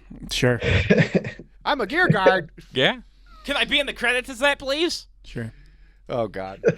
So But he's stirring this puck around. the what's the stoner's name? Johnny. Johnny. Fuck Johnny. me. Johnny Johnny, Mason. Ashley, Walter. Okay, so they're all together in the kitchen, and bing bong bing, zombies outside. What? And we do what is I don't know if this is the first time the gag happens, but there's constantly throughout the movie we're snap zooming on Walter's face as he says some badass line. I hate zombies. Yeah, he Yeah. says, "I hate zombies in the evening," and I think that first time it made me laugh mainly because he cocks the shotgun 50 times, Yeah. and then she You're gonna break it. Stop doing that. she says you're wrecking it, yeah. which is fun. I liked it. That was I a like good it. goof. I liked it too. But anyways, yeah. So zombies are shambling up, and God, I'm getting tired. Like trying to remember this movie. Well, they say, oh, I don't think those are zombies. Those are probably just escaped rapists. I don't know if They they really actually No, say they say do, that. absolutely. Yes, yeah, they do say that. The guy's got the lampshade thing on his Oh, head. there it is. Yeah, they do say that because Johnny says it a couple times later on in the movie, and then it sort of dropped once they realized, oh no, I guess these are zombies. Jeez. We do get a great bit coming up though with everybody in the truck. Well, lampshade zombie comes in the house. And they head out. Walter pops off a couple shots, misses. And Johnny's standing there with a broom, and Ashley's got a lamp, and she hucks the lamp and bounces off his belly. Oh, that's not a lampshade. That's an actual hat. It looks like it's like a real Oh, old is timey. that a hat? It's just a 10-gallon. It's a shitty, like, straw weaved hat. Yeah, from like the 1800s. It's a lampshade. I was like, this is a goofy zombie. Yeah. Yeah. So So I they gave them a joke that they didn't get. they leave. We cut back to our gang in the truck, and they're arguing about who's blowing who, and they decide to play some music for some reason. Yeah. And they're just jiving to Just it. hanging out, having a It's great like some time. Hotline Miami music. Yeah, they're dancing together. Yeah. It's great. But while that's happening, the recruit is in the back. They're literally laying in the bed of the truck or sitting in it. Yeah. And a zombie shambling up to it. And he's like, "Oh, hey guys! Oh, hey guys!" And it just keeps getting closer. We cut into the cab. The guys are dancing. They're grooving. We cut back out. Can't hear 'em. Guys, help! And it's just the whole bit is that the zombie literally doesn't undo the latch, does he? He actually on the crawls truck? up and over, right? No, he undoes the latch. Yeah. Okay. I think he does. So he doesn't undo the latch, but that would have been a lot funnier if he Well, did. no. And the zombie does. Like right after. Yeah. No, I'm watching it. He just crawled into the cab of the back of the truck. Yeah, but after he attacks the man, the latch gets undone. I That's what love we're this thinking of. extended dance scene Yeah. with the zooms and everything. Yeah, the zooms are- Oh, it does open up. Yes. Oh, okay. So, but anyways, it would have been funnier if he opened it to get in. Yeah. Because I like the idea that they still have retained some knowledge from when they were Well, alive. they do Well, in yeah, the yeah. original Night of the Living Dead. He uses the first zombie uses a brick. rock to try and Yeah. break the and in window. the car window. And like the little kid zombies can run, and then Bub famously can shave. He's a good shaver. Well, there you go. But anyways, the guys are jiving. Recruits pulled out, eaten dead, and they just roll on through a red light.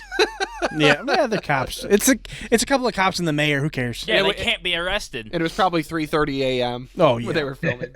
Yeah. But then we cut to there's a handful of like I don't know, effects shots. It's mostly like composited imagery of them in their boat.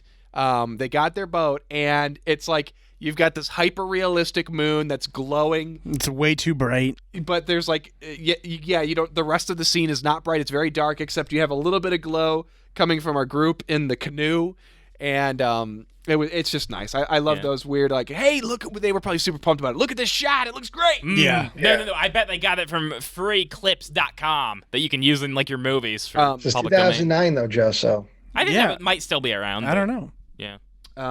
I'm just checking to see when I'm done. I got 4 more minutes. So they make Okay. it to the island, and to this point, Ashley did not know what was going on, and so Nerd Face is like, "Dude, we're going for a werewolf. We're looking for a werewolf." And they get to this argument over a cell phone. Because I think one of them forgot their phone. One of them doesn't have their phone. Ashley has her phone. But doesn't want to use your minutes. But guys, it's 2009. She doesn't want to use her I damn remember minutes. I remember those. Don't call me till after 7. And it's like, Then I have unlimited minutes. and this is where it gets confusing because it's like, just use your phone. Just use the minutes because this is a situation that warrants it. But she refuses. So the joke trumps the logic. Yeah. And so it's like, okay, we're just gonna fucking go with this. Well, I'm still on that phone plan. I still had minutes. It's hard Joe to live in related actually 2020. do. the whole thing. Yeah. I related so hard. I'm like, well, my mom's going to call me. That's a minute right there, even if she only wants to blab for 10 seconds. Do you still have to buy cards? Oh, yeah. I buy physical Still? cards, and yeah. Oh, dear Lord, Joe. Joe, Yeah, no, we got to get you on a plan, I buddy. get 500 megabytes of internet service, and like I blow through it just looking at porn or whatever at McDonald's. Are you serious? No, not really. Oh. No, but he looks at other stuff that's garbage. It may not be porn, but it's other useless stuff that he wastes his data on. I promise you. No. Here's what happened. When do you use it? You never leave your Lands on house. eBay. No, I do. I was completely out of data, so I had to just wait in the McDonald's parking lot for 30 to 40 minutes downloading the Subway app so I could get 3 footlongs for $20. Your life is so mysterious to me. Yeah. The Joe Even though I've Buckley known you life. for so long. Anyways, So then what happens, Tyler? Well, I was buying you some time. Yeah, I understand.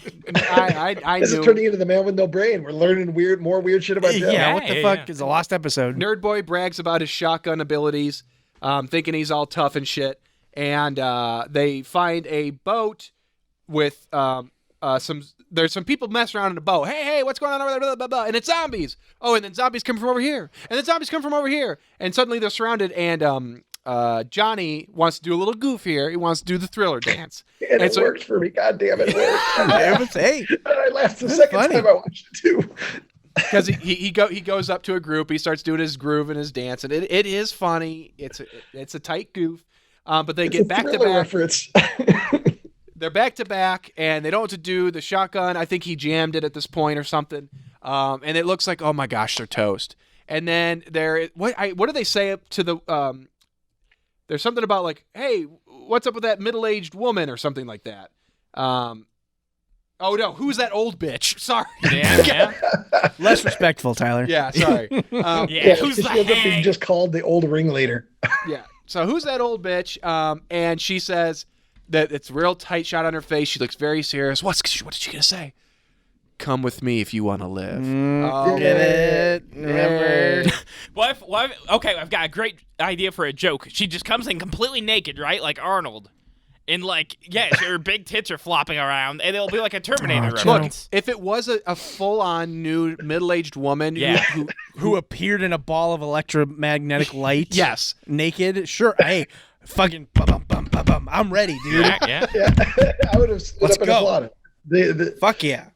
But no, that didn't happen. Yeah. So she She's gets just there. she gets him out of there, and we cut to Guru. Apparently in his shack, sweating it Love out. Guru. His sweat lodge.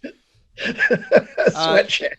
Yeah, he's connected to Something. He's the energy. He's feeling the energy of the night, and he knows something's up.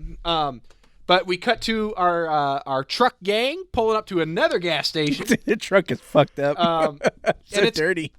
I'm guessing that's blood on everything, but it dried very. It's like dirt too. Yeah, it's. I mean, I guess the zombies were like rolling around the car and everything. They were tussling. So Yeah. Zombies don't know how to take their shoes off before entering a truck. Yeah.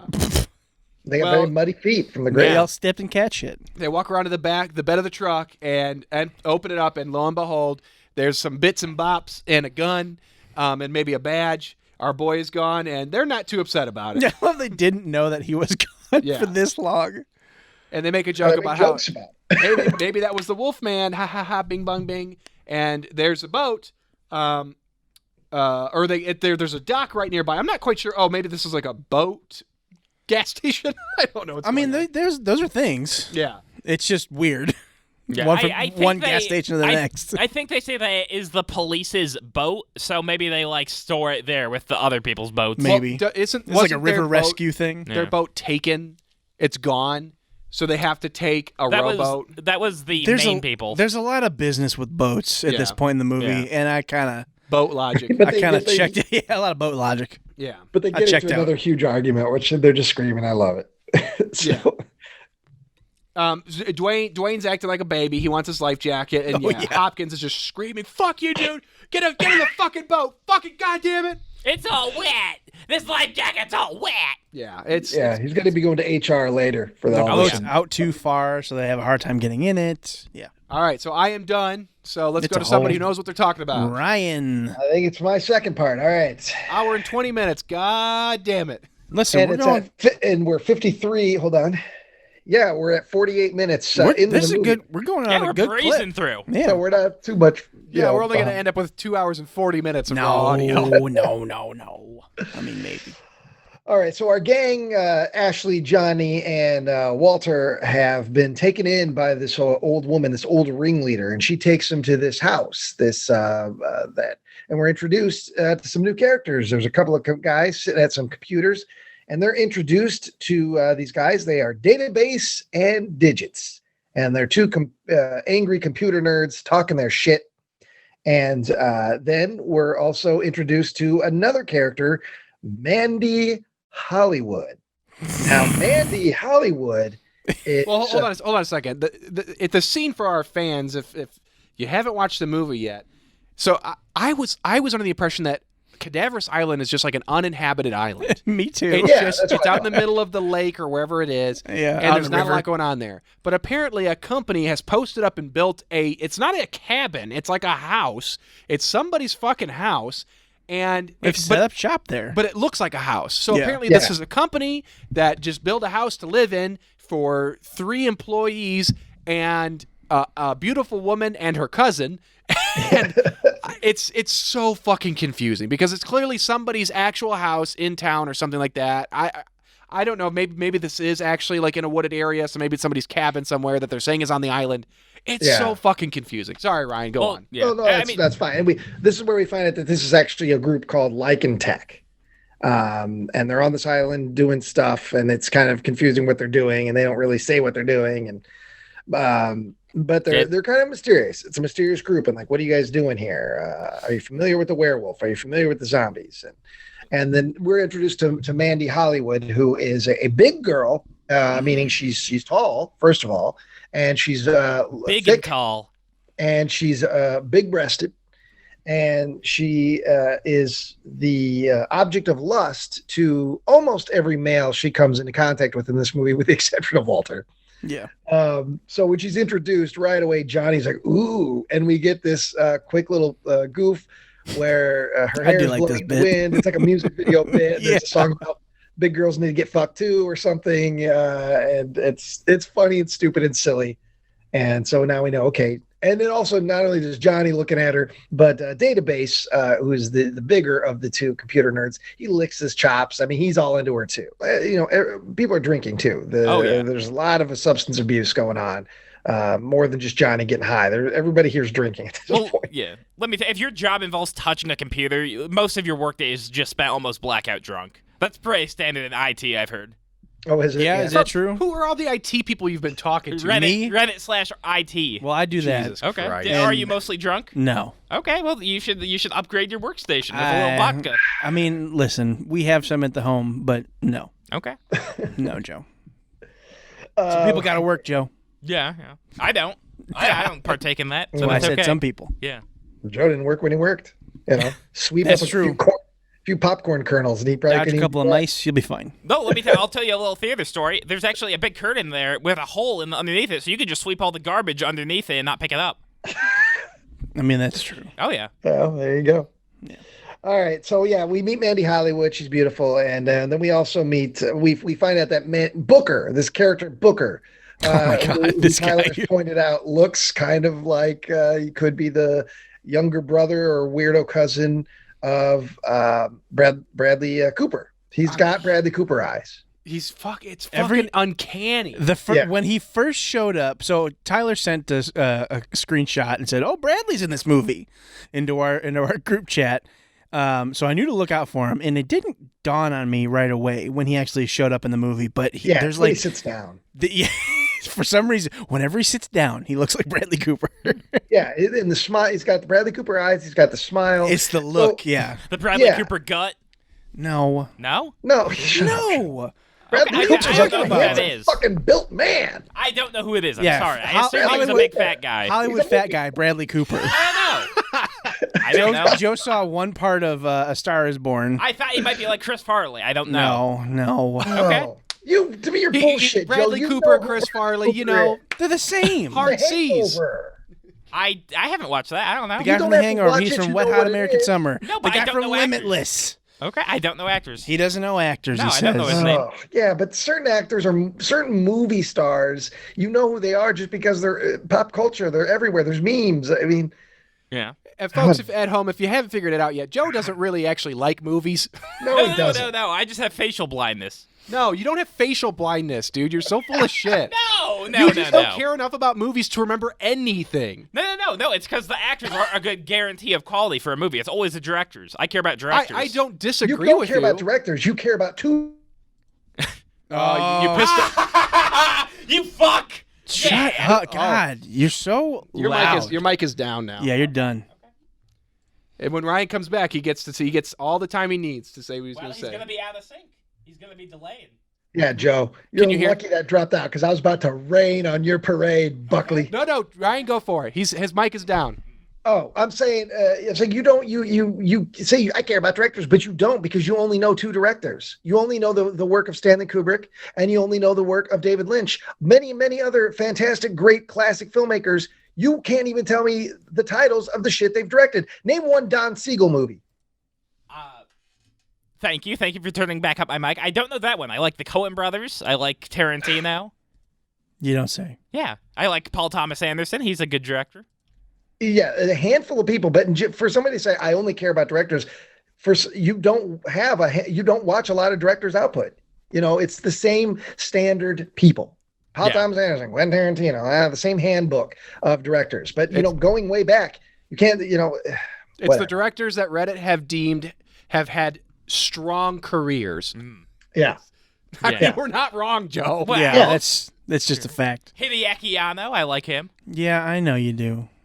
You love Anno. Yeah. Ryan, I apologize. No, that's all right. That's all right. Anyway, I'm sorry. Dander, my Catch goddamn your breath. dander is up, Buckley. I'm sorry But for for talking. somebody with facial blindness, you must have a hell of a time watching Twin Peaks because there's a lot of characters. How do you keep them all straight? How do you keep there all those is. faces straight? How do you know you haven't already seen them before? Well, I mostly, I mean, the big story is about Cooper and Laura. So, I mean, But there's many different anybody who's Coopers. accelerate to that. You got Cooper, you got Mr. C, you got Dougie. Yeah. There's three in that- Coopers right there. Yeah, but he plays it so well. You immediately know who you're looking at All right, there. we're not talking about Twin Peaks on this show. Okay. Yeah. Come on. And he actually plays 5 different Coopers. Not I'm 3. aware, Joe. I've seen the 2. Ryan. Okay. Ryan and Brian, get us back on course. Hey, coming at you right now. We're talking about the amateur monster movie, and there's nothing amateur about this review. It is full of zombies, full of werewolves, full of movies. And speaking of movies, Mandy Hollywood's cousin Booker, played by Bradley Cooper, cousin lookalike. But he does look a lot like a weird relative of Bradley Cooper. There's an actor, I can't think of his name, but he's in Friday the 13th Part 6. He's one of the characters, and it's John Travolta's nephew in real life. And he looks enough that when you know that, you're like, yeah, he looks like John Travolta. And it's kind of that situation. This could absolutely be Bradley Cooper's just regular old nephew living in Wisconsin. So we meet this character, Booker, and he's kind of odd as well. He works in a computer station in a different part of the house. So we get introduced to all these characters, and no sooner do hold on, let me read what I got. Booker and Walter back and forth to confirm the werewolf. Okay, I get it. We peaked with the hunt, guys. Yeah. No, listen. We did. We're on our back feet right now, or whatever. Yeah. We're on our toes. We're down, people. We all watched this 3 days ago. It's true. We just got to get through one shit episode, then we go back to normal. And, It's fine. And so Walter goes back to the back room and starts talking to Booker, and back and forth. Booker confirms that, oh yes, there is a werewolf on the island. You're absolutely correct. There's a werewolf here. It's killed some people, and I wrote down tan joke. There's a joke about them being very pale, and now I don't, because it was 3 days ago. I don't remember what it was, but there was a joke about Walter's pale. Yeah, it's a tan joke. Oh, the zombies are getting in here because he's real pale. I think that's about it. And so it was around this moment that Hopkins, Kimball, and Dwayne, very fast rowers, they get to the island. Not only did they get to the island, but they found this house, the shack, and they show up. And they show up, and in standard Hopkins, Kimball, and Dwayne fashion, they show up angry and yelling and hollering. But Dwayne instantly sets his sights on Mandy Hollywood. And again, we get another funny bit, just like we did when Johnny saw her, where it's her looking sexy music video, and there's that same song about fucking and I mean, that's what it's about. Yeah. And there's something we forgot to bring up as far as character stuff.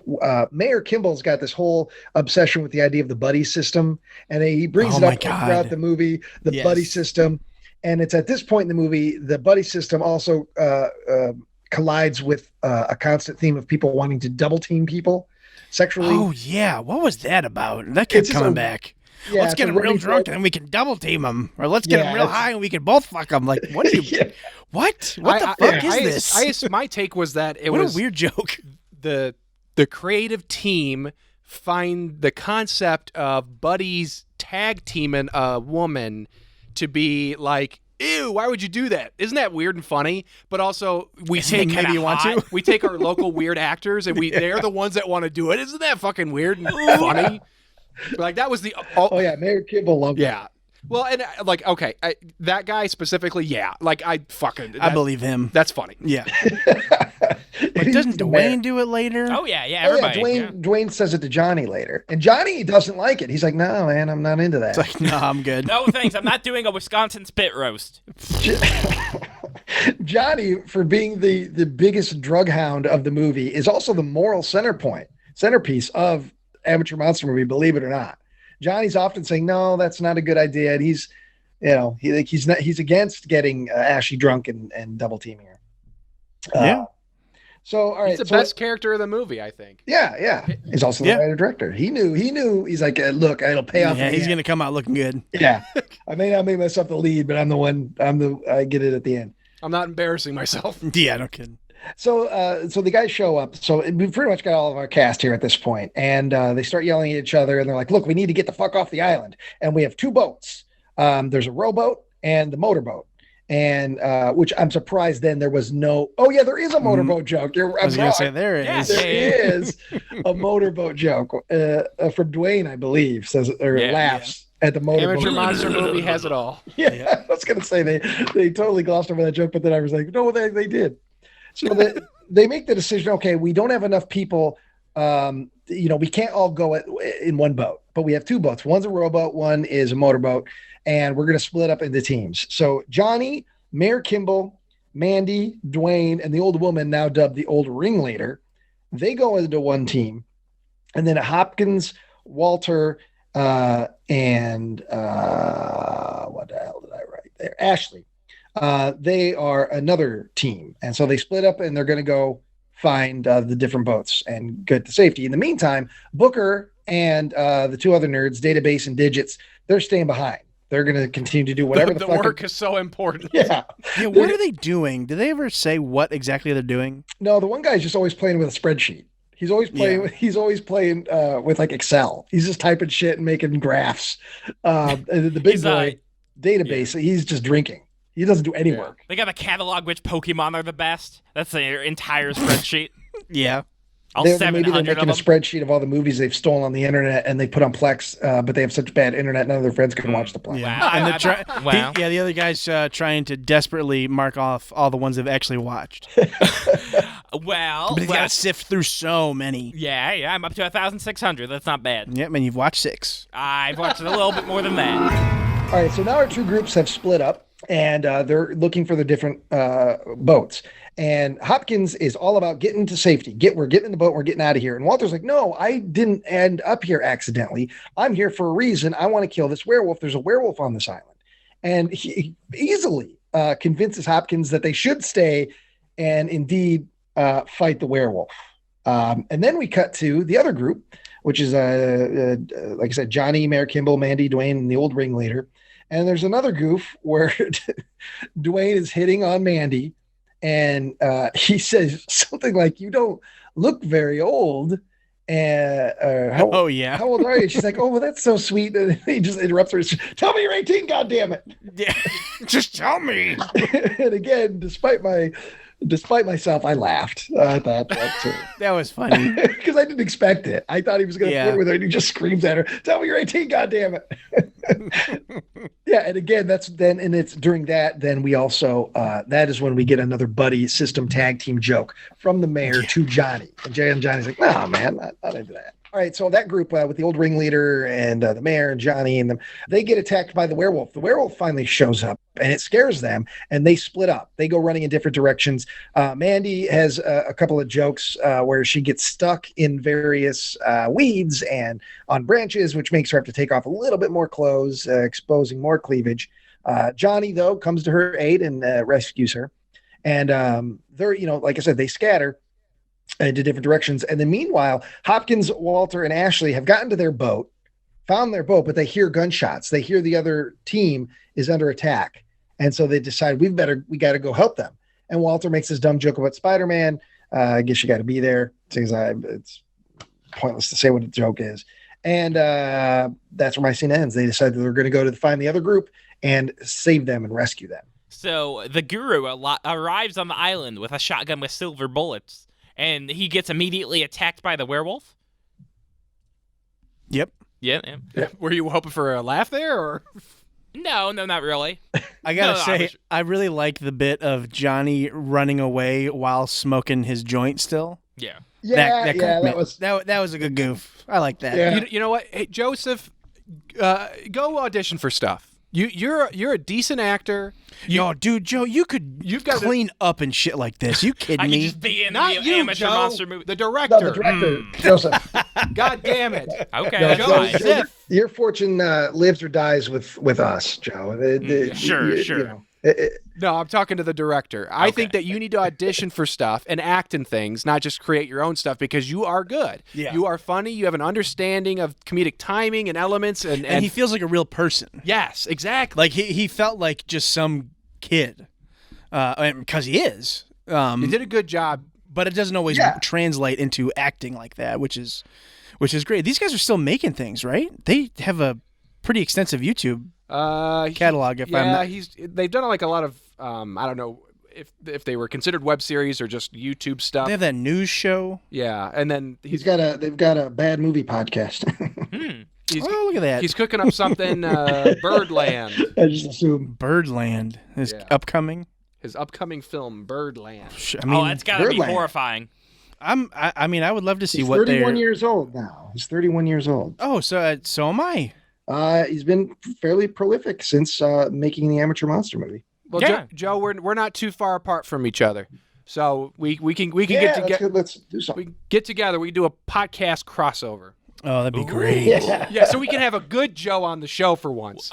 Excuse me, I take offense to that. There could be two good shows. Yeah. Says the dude who wanted to argue in favor of, I don't remember any actors or anything like that being on a review show, and also who just got blasted in an awards special.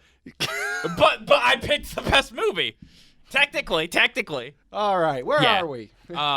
So basically, Database and the Digits argue about whether he should get the fat one a beer, and then while he's under the skinny one's desk, basically Database ties his shoe to a chair. It's like a nice little joke there. So he really needs to pee because he's been drinking all this beer, but the last nerd is jerking off in the bathroom. So he decides to go outside the safety of the building to go pee in the woods. Cooper character. So the fat one's just pissing outside, and he's ambushed and bitten, but he stomps in the zombie's head with like a shoe. So the guru arrives on the island now with a shotgun with silver bullets, and he immediately gets attacked by the werewolf. Oh, I wrote Duane for some reason. Dwayne. Yeah, Dwayne. Dwayne and the old bitch have outran the others in the group. Hi, Joel. And then they are about to have a pity fuck in the woods before the main three find them. No, no. Initially, Dwayne is tepid about it. She's saying, "Hey, young stud, it's been a while. We're probably gonna die. Give me a bit of that nookie." And he's like, well, and she starts reaching up and pawing at him. But then they get found out. The rest of the crew or the other team finds them. And he's like, oh, she wanted. And then they're like, and they keep pointing the finger at him. And eventually he's like, well, okay, fine. Well, I wasn't kind of into it. Yeah. So it wasn't a pity fuck all the way through. Okay. It changed gears to mutual. Okay. I didn't read the subtext, maybe. The mom character looks like she's trying to get in one last kiss, but then tries to bite him. Yeah, she's throughout this argument over whether or not it was Dwayne that wanted it. She's turning. You can see it in her face that she's gone full zombie. Well, she got bit a long time ago. Yeah. And the whole movie, she keeps mentioning to people like, I don't know if I'm gonna make it. Well, you better watch out for me. So Johnny and the model are standing around in the woods, and they start puffing on a big bowl of the devil's oregano. So the mayor tries to get in on the action, but Mandy's worried about her cousin, skinny Bradley Cooper, I guess. Booker. So they confuse zombies. They confuse zombies with basically just being T-Rexes, and they think maybe if we stand still, the zombies can't see us, but that doesn't really work. I like that bit. Yeah, that's fun. So then the zombies devour Mandy along with her entire boob. No, the zombie reaches down and pulls off a completely round breast. Yeah. It's like a water balloon, really. Yeah, like a beach ball. With a nipple on it. Yeah. Yep, and that's where my section ends. He bites it and it pops and... Yeah, a bunch of blood. Yes. Oh, God, that got me. It was funny. Yeah, it was funny. Because I didn't expect that. I should have, but I didn't. Bradley Cooper joins the others in the woods at this point, and hides in the shack. Reluctantly, he lets the mayor in. Mayor's beating down the door. He reluctantly lets them in, and he reveals that Mandy is not his cousin, but a prostitute that he had hired. Well, did we cover what was going on in the cabin? Oh, God, no. I don't think they did. So yeah, it was just before Bradley leaves. So the boys... these boys get attacked by the zombies, right? The Lycantech boys. The Lycantech, because Database and Digit or whatever his name is. Because he got bit. He went to take a piss outside, the big boy, and he got bit. That's and correct. Then he comes inside, and there's and his friend says, "Why do you have a big bite on your neck?" And he's like, "No, man, it's a It's a a hickey. Oh, that's We right. rough. It's And he's like, bleeding. who are you making out with in the first place? And he says this was the big boob girl. Yeah, it was Yeah. Mandy. Yep. He's like, yeah, I just went outside, dude, and we just fucked. Yeah, dude, started biting my neck. And Now I'm doesn't he bleeding. say something like, in the time that you had to go pee, all of this happened? Yeah, Yeah. that was a good one. So yeah, Bradley Cooper walks in on that yeah. and then Bradley takes Cooper off. walks in on that, sees them. They all scream, and we get good coverage of all of them screaming. And he runs out. It's a joke in Butcher the Baker's when Joe enters the room where Yeah. Ryan and Sean are. We just keep Yep. cutting between everyone screaming. Yeah, or the joke in Butcher the Baker's where Martin's got a knife in his leg and they're all yelling, and we're going back to the knife and back to Sam, back to Martin, back to the There's knife. Yeah, there was a movie I saw over this past weekend, an independently made film that had the same joke. Well, that's every independent filmmaker. Listen, if you can get one joke and stretch it for 30 seconds, you're good. Well, every independent filmmaker on the day before they're going to make their movie, they get a package in the mail that's just a box of jokes, and everybody makes the same jokes. We don't know who's sending the box out with the gag, or the script updates, but Hollywood. Tyler, that's what's keeping us down, man. Yeah. It But says to there, get it from on the internet, Hollywood. you have to order that box of jokes. Yeah. Well, Yeah. no, it's a little like independent film Leprechaun. He's given like a box of gold. What are you talking No, about? when somebody makes the joke, you don't make it again, but slightly different. The Well, I was joke just has adding. I was just no, adding. that's not adding. You're trying to take the joke and say, "Hey guys, I got a better one here," and it's never better. Yeah. Well, just something I thought of in the moment. It's all getting But you cut know- out anyways. So Mandy's know a what I hate prostitute.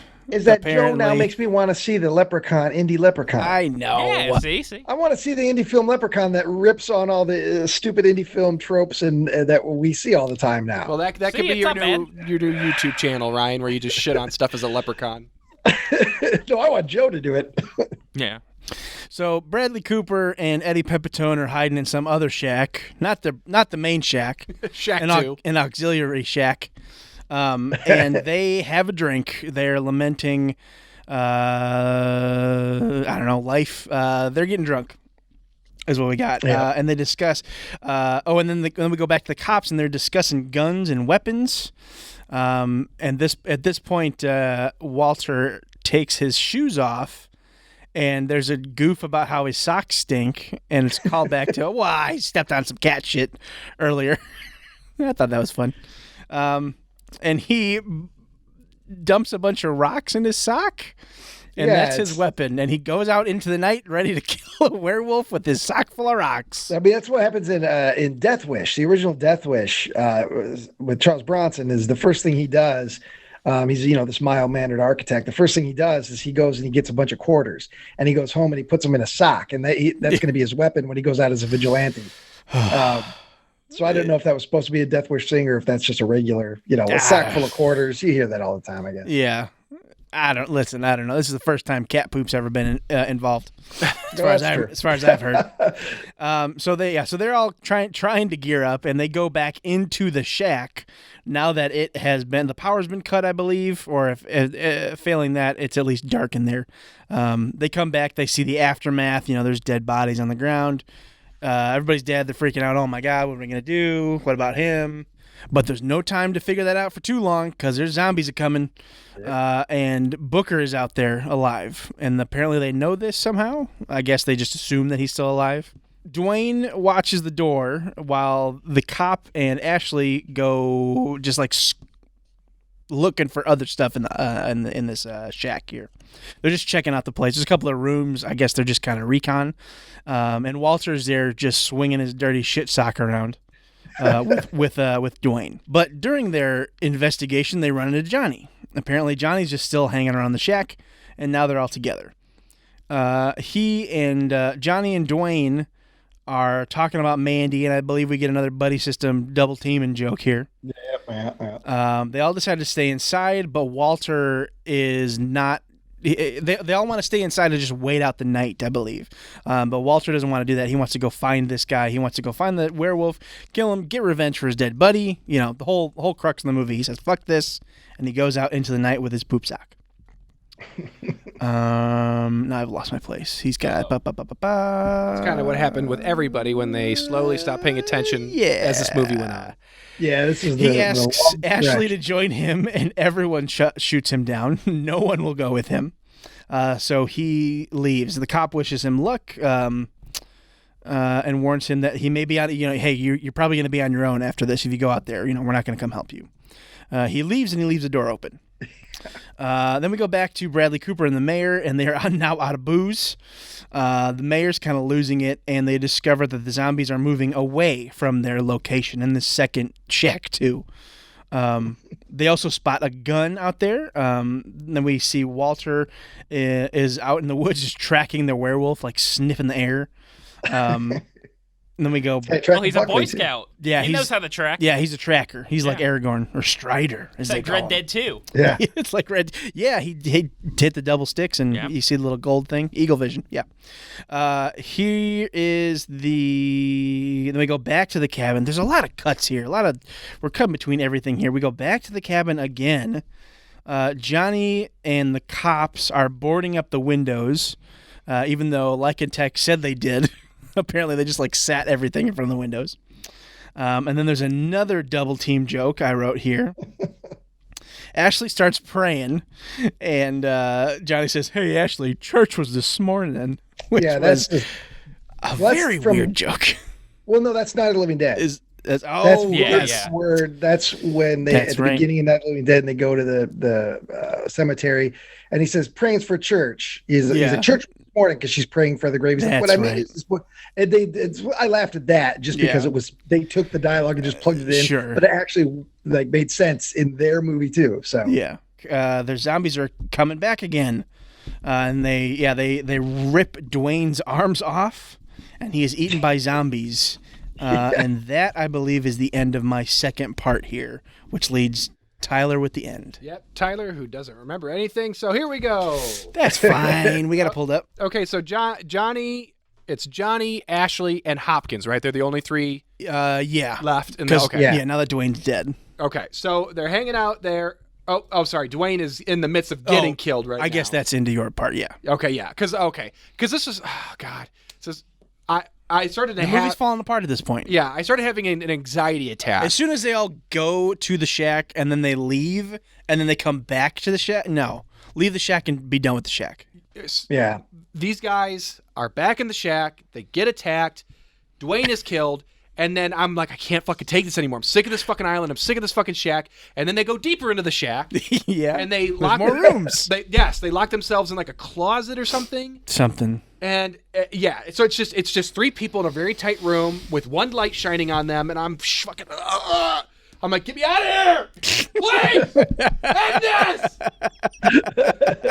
And Hopkins starts to deteriorate. The whole movie, he's done. He's been super strong, but he's holding the arms of his buddy Dwayne.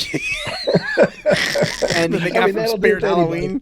Yeah, he's visibly shaken and upset.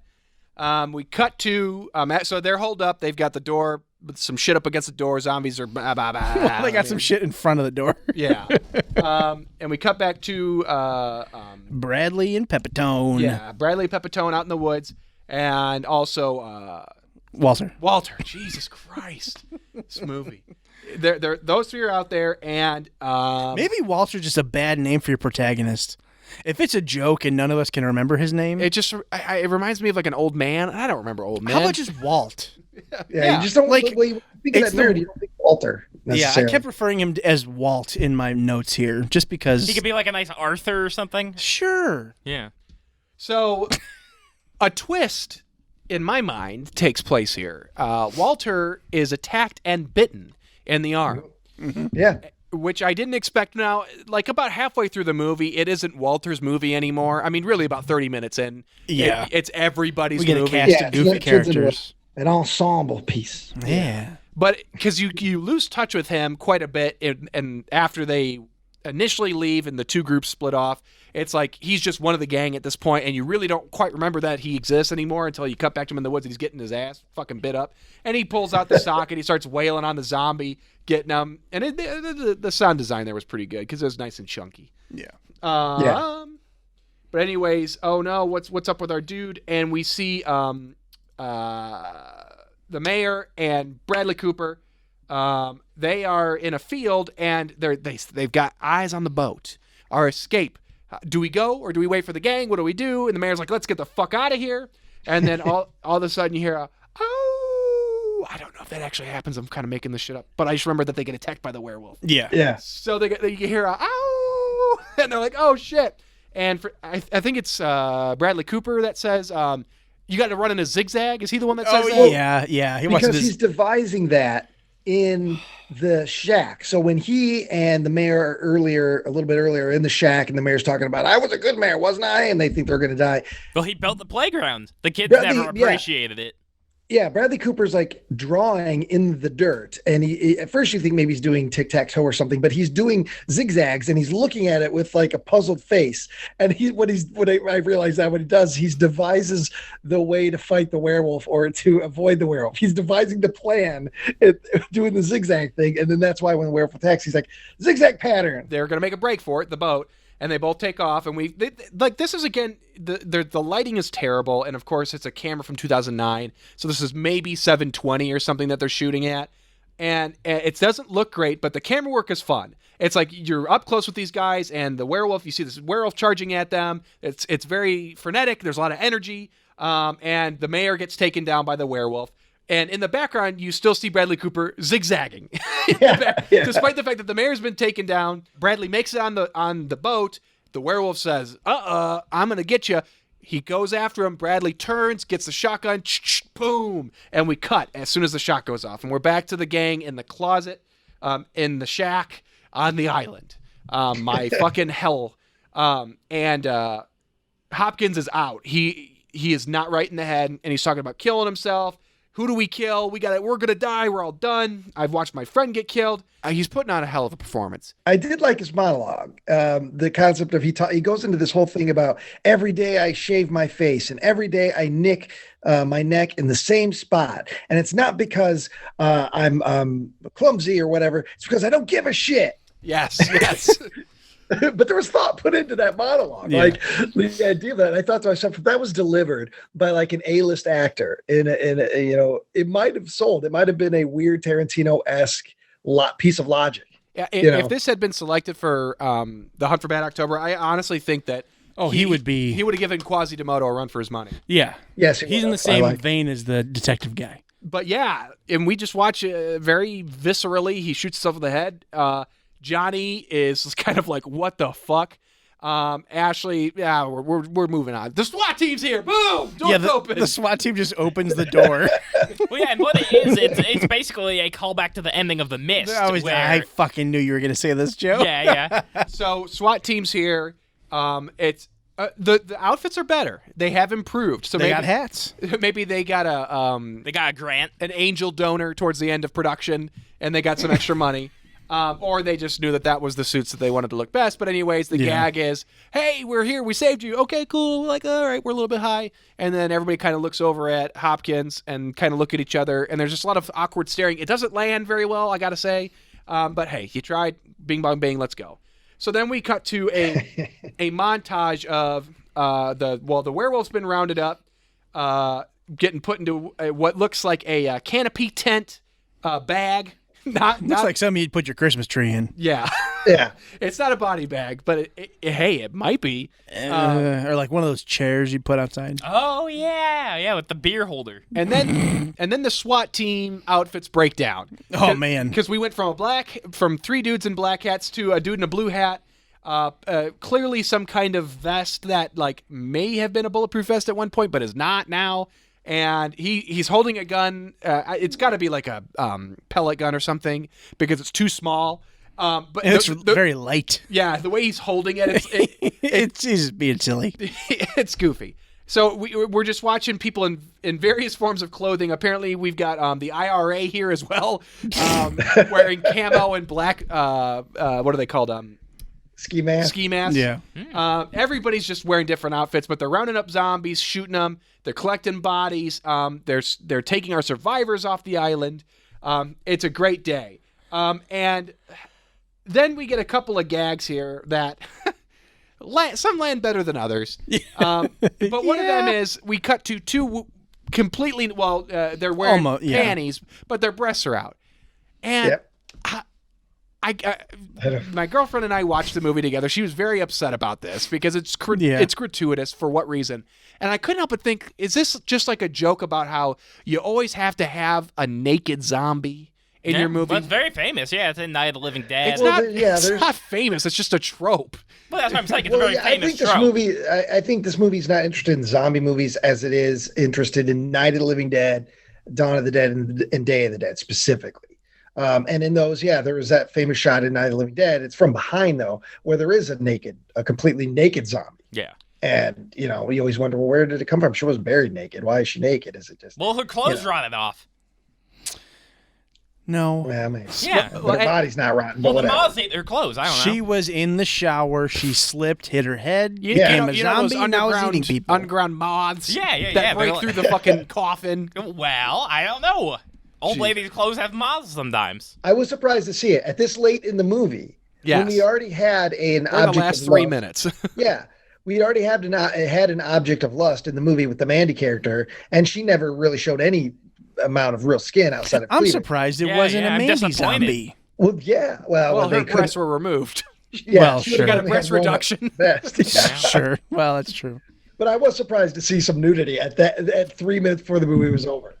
Well, and then the joke goes on because there's one of the dudes that's, one of the Army, IRA, SWAT guys is like looking at them lustfully. Yeah. And the bit is that he shoots them both and he doesn't stop. He starts heading towards the camera. Yeah. So he's going to go have some fun. And it's like, that's why I was just like, don't end the movie on this note because.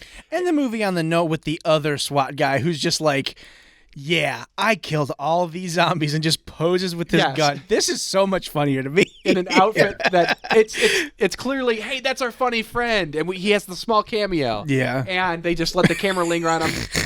But we're back to our buddy Walter, who I finally remembered. And he's dead. You remember his name? He's dead. Poor Walter's dead. He's a full-fledged zombie. He's still got his sock, his doo-doo sock with coin or whatever's in it, rocks.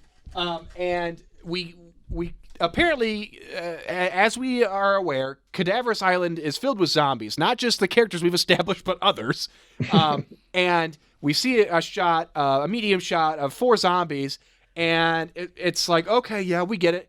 Zombies meet zombie. It's his first interaction with other undead, and oh my gosh, who's in the mix? Well, it's his good buddy. Please give me the name. Randy. Yeah. And the zombies remember each other. Oh my gosh! And they're like, they're flailing. I liked this. This was good. They bump into each other and try to hug. Yeah.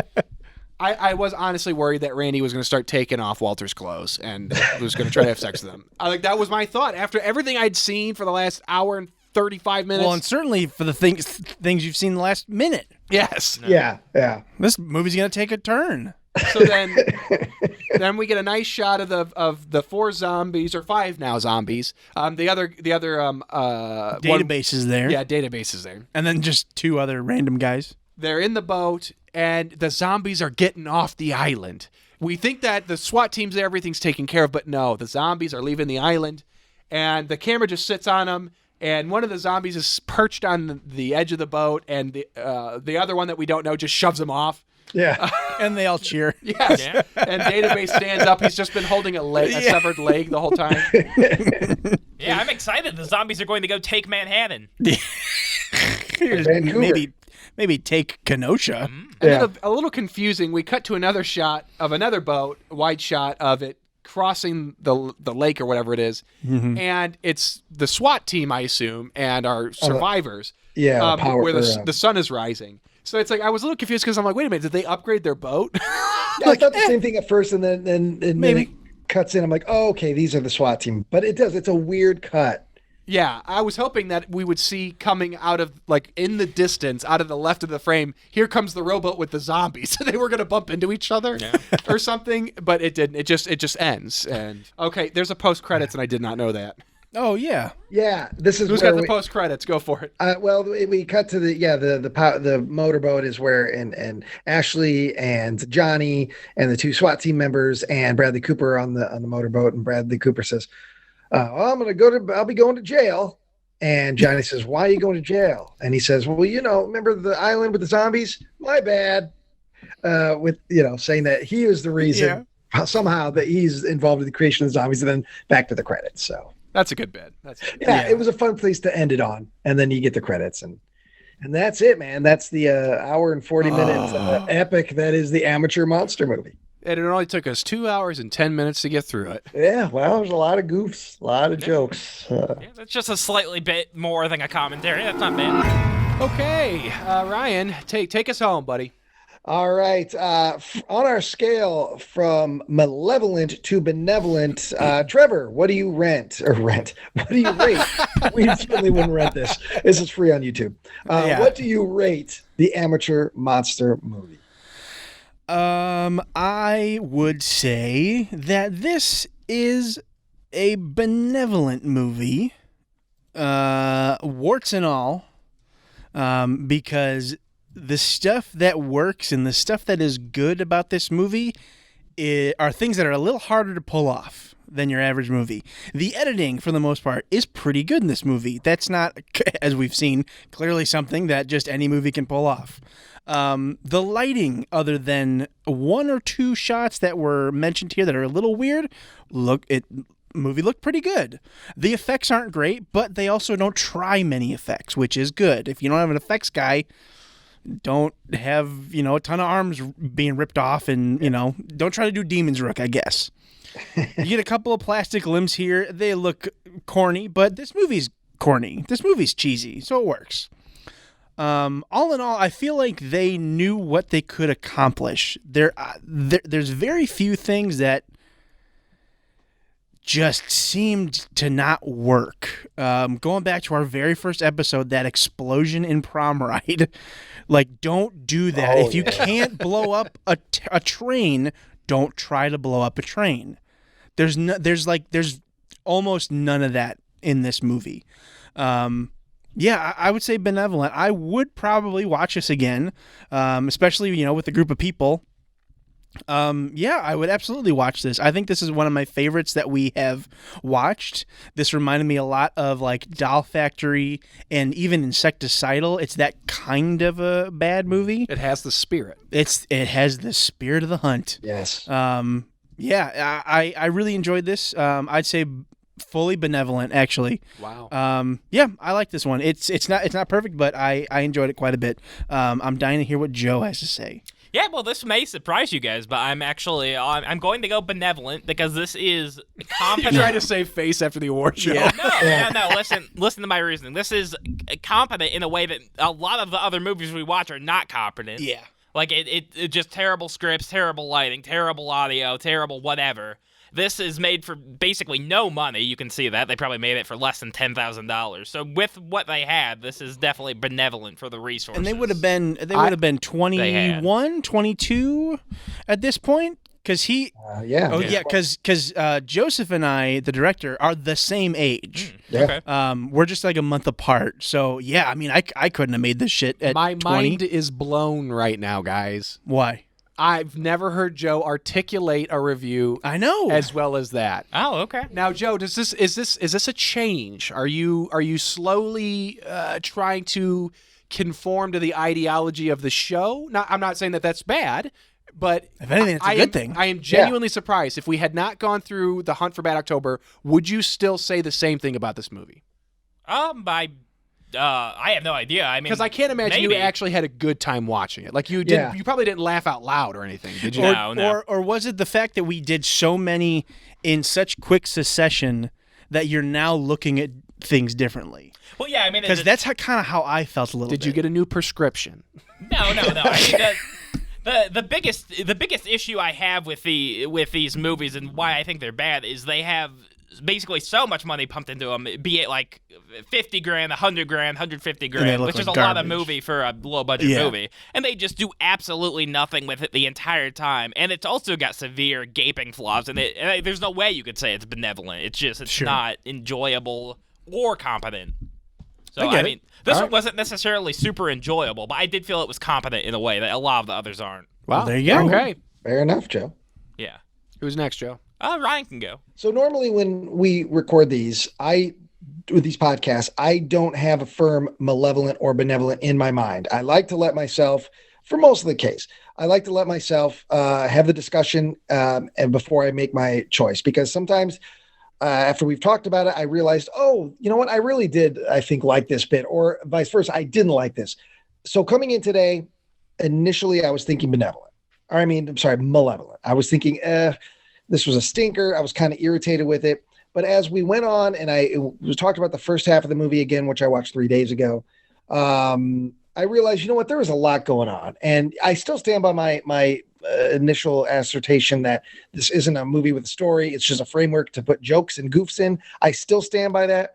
But I feel it was still pretty ambitious, especially for a 19-year-old kid, 20-year-old kid with a bunch of amateurs in his hometown, making a movie in 2009. It got Mark Borchardt in there, which is a great idea. Oh, yeah. The adult actors took it seriously. They gave it their all. They they had confidence in this teenager making this movie. And they sat down and they wrote this script and they wrote all these jokes in there. And if they didn't work, fuck it. We went to another joke, and it's jam-packed and it's ambitious. It's very ambitious. And I laughed more than I realized, and I have to say benevolent. Yeah, I say it's definitely benevolent, and I will go and seek out Jozef Richards' other stuff, because this was benevolent enough in my mind that I'm interested to see what else he's made. So wow. God damn you guys. Okay, so I'm last. Again, I'm going to start this review off with an apology. Jozef, I'm sorry. I didn't write my parts out. This is a roller coaster for me, gang, because like Ryan, coming into this, I was going to say Malevolent. Not hard or anything like that, just barely over the line. But it was just a roller coaster. I was trying to find the right movie for after our event series, The Hunt for Bad October.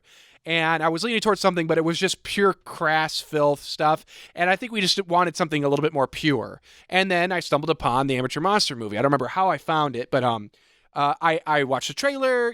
I chuckled a little bit. It looked decent. Mark was in it. I'm like, all right, you know what? This is the thing. Because I figured everybody would rally around seeing Mark in a scene. Oh, yeah. Yeah. And so I figured that would get everybody on board, get everybody pumped about a regular style episode. And then I watched it, and like I said, I was like, it's like literally a roller coaster. I'm going up, up, up, up, up. I'm feeling it. And then about 30 minutes in, once they start getting into boats and start heading to the island, it goes down. Yeah. And it's like, okay, the jokes don't punch as hard.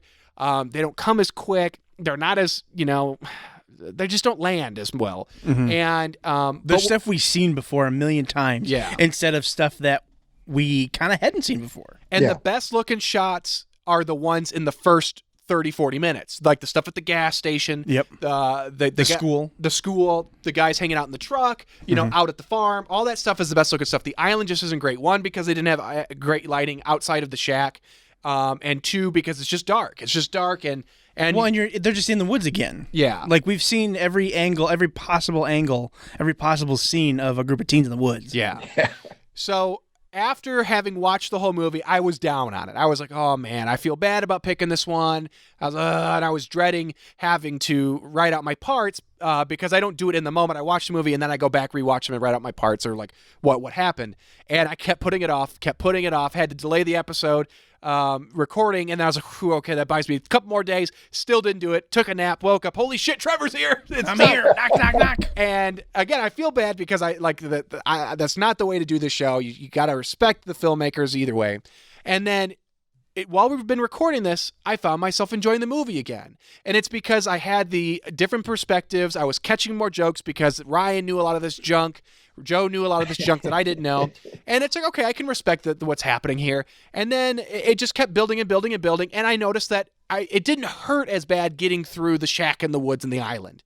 And so here's what I'm going to say. I'm going to say it is benevolent. I'm going to say it's just over the benevolent line, but go into this knowing that you got to have a SWAT team who's going to swoop in the last 30 minutes and save you with some jokes. Yeah. Because the movie's not going to carry itself. That first 30 minutes, boom. The movie just enjoy the ride. But, put the chips and the soda to the side once they get to that island, because you got to get those jokes ready. That's when you chug the Red Bull. You say, let's do this fucking thing. And you and your buddies. You got to carry yourselves through the movie. Yes. Yeah. Well, you got to get ready for that hill downward, and you're going to be throwing up your funnel cake all over your shirt if you're not ready. And I fully just know that there's a real good tag at the end. Yes. It's funny. And I agree with everybody else's assessment that it's competent in a way, in a lot of ways that most of these movies would not be. It's not. I'm not going to say it's the most well-written movie ever, and the plot is like non-existent. But there's enough jokes. There's enough. There's a lot of charm. There's a decent amount of competency. It's a strong contender for that spirit of Malevolent movies. This is the movie. Doll Factory is the movie. Insecticidal's the movie. It's these types of movies where it's like.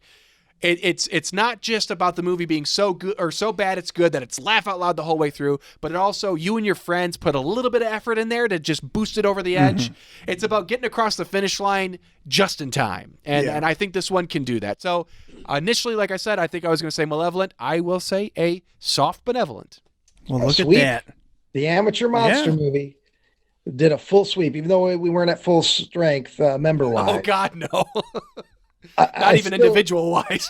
I still feel had Nick or Zach been here, I think a Benevolent would have came from them, actually. Absolutely. I think so. Yeah, I can't imagine, especially Nick would have not liked this movie. I could see Zach being upset about all the night shots on the island, but I think even he would accept the group consensus. Yeah.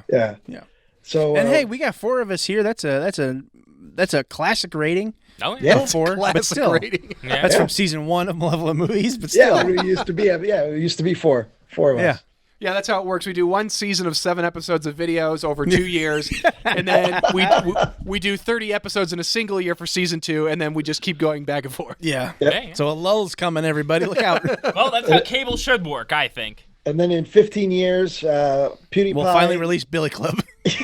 We'll put up Billy Club. The PewDiePie will have a screenshot of Joe's face and say, "What the fuck's this?" And then our channel will have 1 million subs. Boom. Yeah. Oh God, if only. Fans, if this wasn't your favorite episode of the show, understandable. But don't worry, we're going to double down on the event series. I'm still working out the kinks. It's not going to be. We can't double down on the glamour of the Hunt for Bad October just because it has to stand on its own. But you are going to get the Hunt for Holiday Horror, where it's going to be a lottery system to see who participates. There's only so many winter-based horror movies, not necessarily Christmas or Hanukkah or Kwanzaa, if there is a Kwanzaa horror movie. But it's going to be just the holidays, winter, all that stuff. But I don't know if we're going to do 2 or 3 episodes, but only 2 or 3 people get to be selected, and they're going to have to put their weight into it. There's going to definitely be 1 keyword, not 2, because that'll be too hard, because holiday or winter is enough of 1, but you're going to get an additional keyword. We'll do a little pre-show episode, and then we'll do the 2 or 3 episodes, and we'll do a wrap up where, I think we'll maybe give out a couple of awards. They'll be digital. We won't do like an actual printed, 3D printed, beautiful things. We'll do a 2D printed award where you just get a nice piece of paper with your name on it. But just be ready. That's coming up. So after this episode, we're going to be into the Hunt for Holiday Horror. Nice. And then we'll get into the regular episodes regularly after that. So once we get into the dregs of January and February. Oh boy. So hey, like and subscribe on the YouTube channel. Check out the podcast version of this, The Man with No Brain, all that shit and jazz. Goddamn, I'm tired. Let's go. Ryan, would you do the honors to take us out, please? All right. Hey, everybody. Ryan and Brian here. That was yet another little episode of 11 Movies, the podcast. If you like what you heard, of course, like, subscribe, and let your family and friends know. On behalf of all of us here hanging out behind the mic in the old air chair, I want to say have a wonderful Thanksgiving. Yay! We're back. And don't forget, we're going to be doing the vinegar enema challenge. Stumble Bum Buckley. Bye.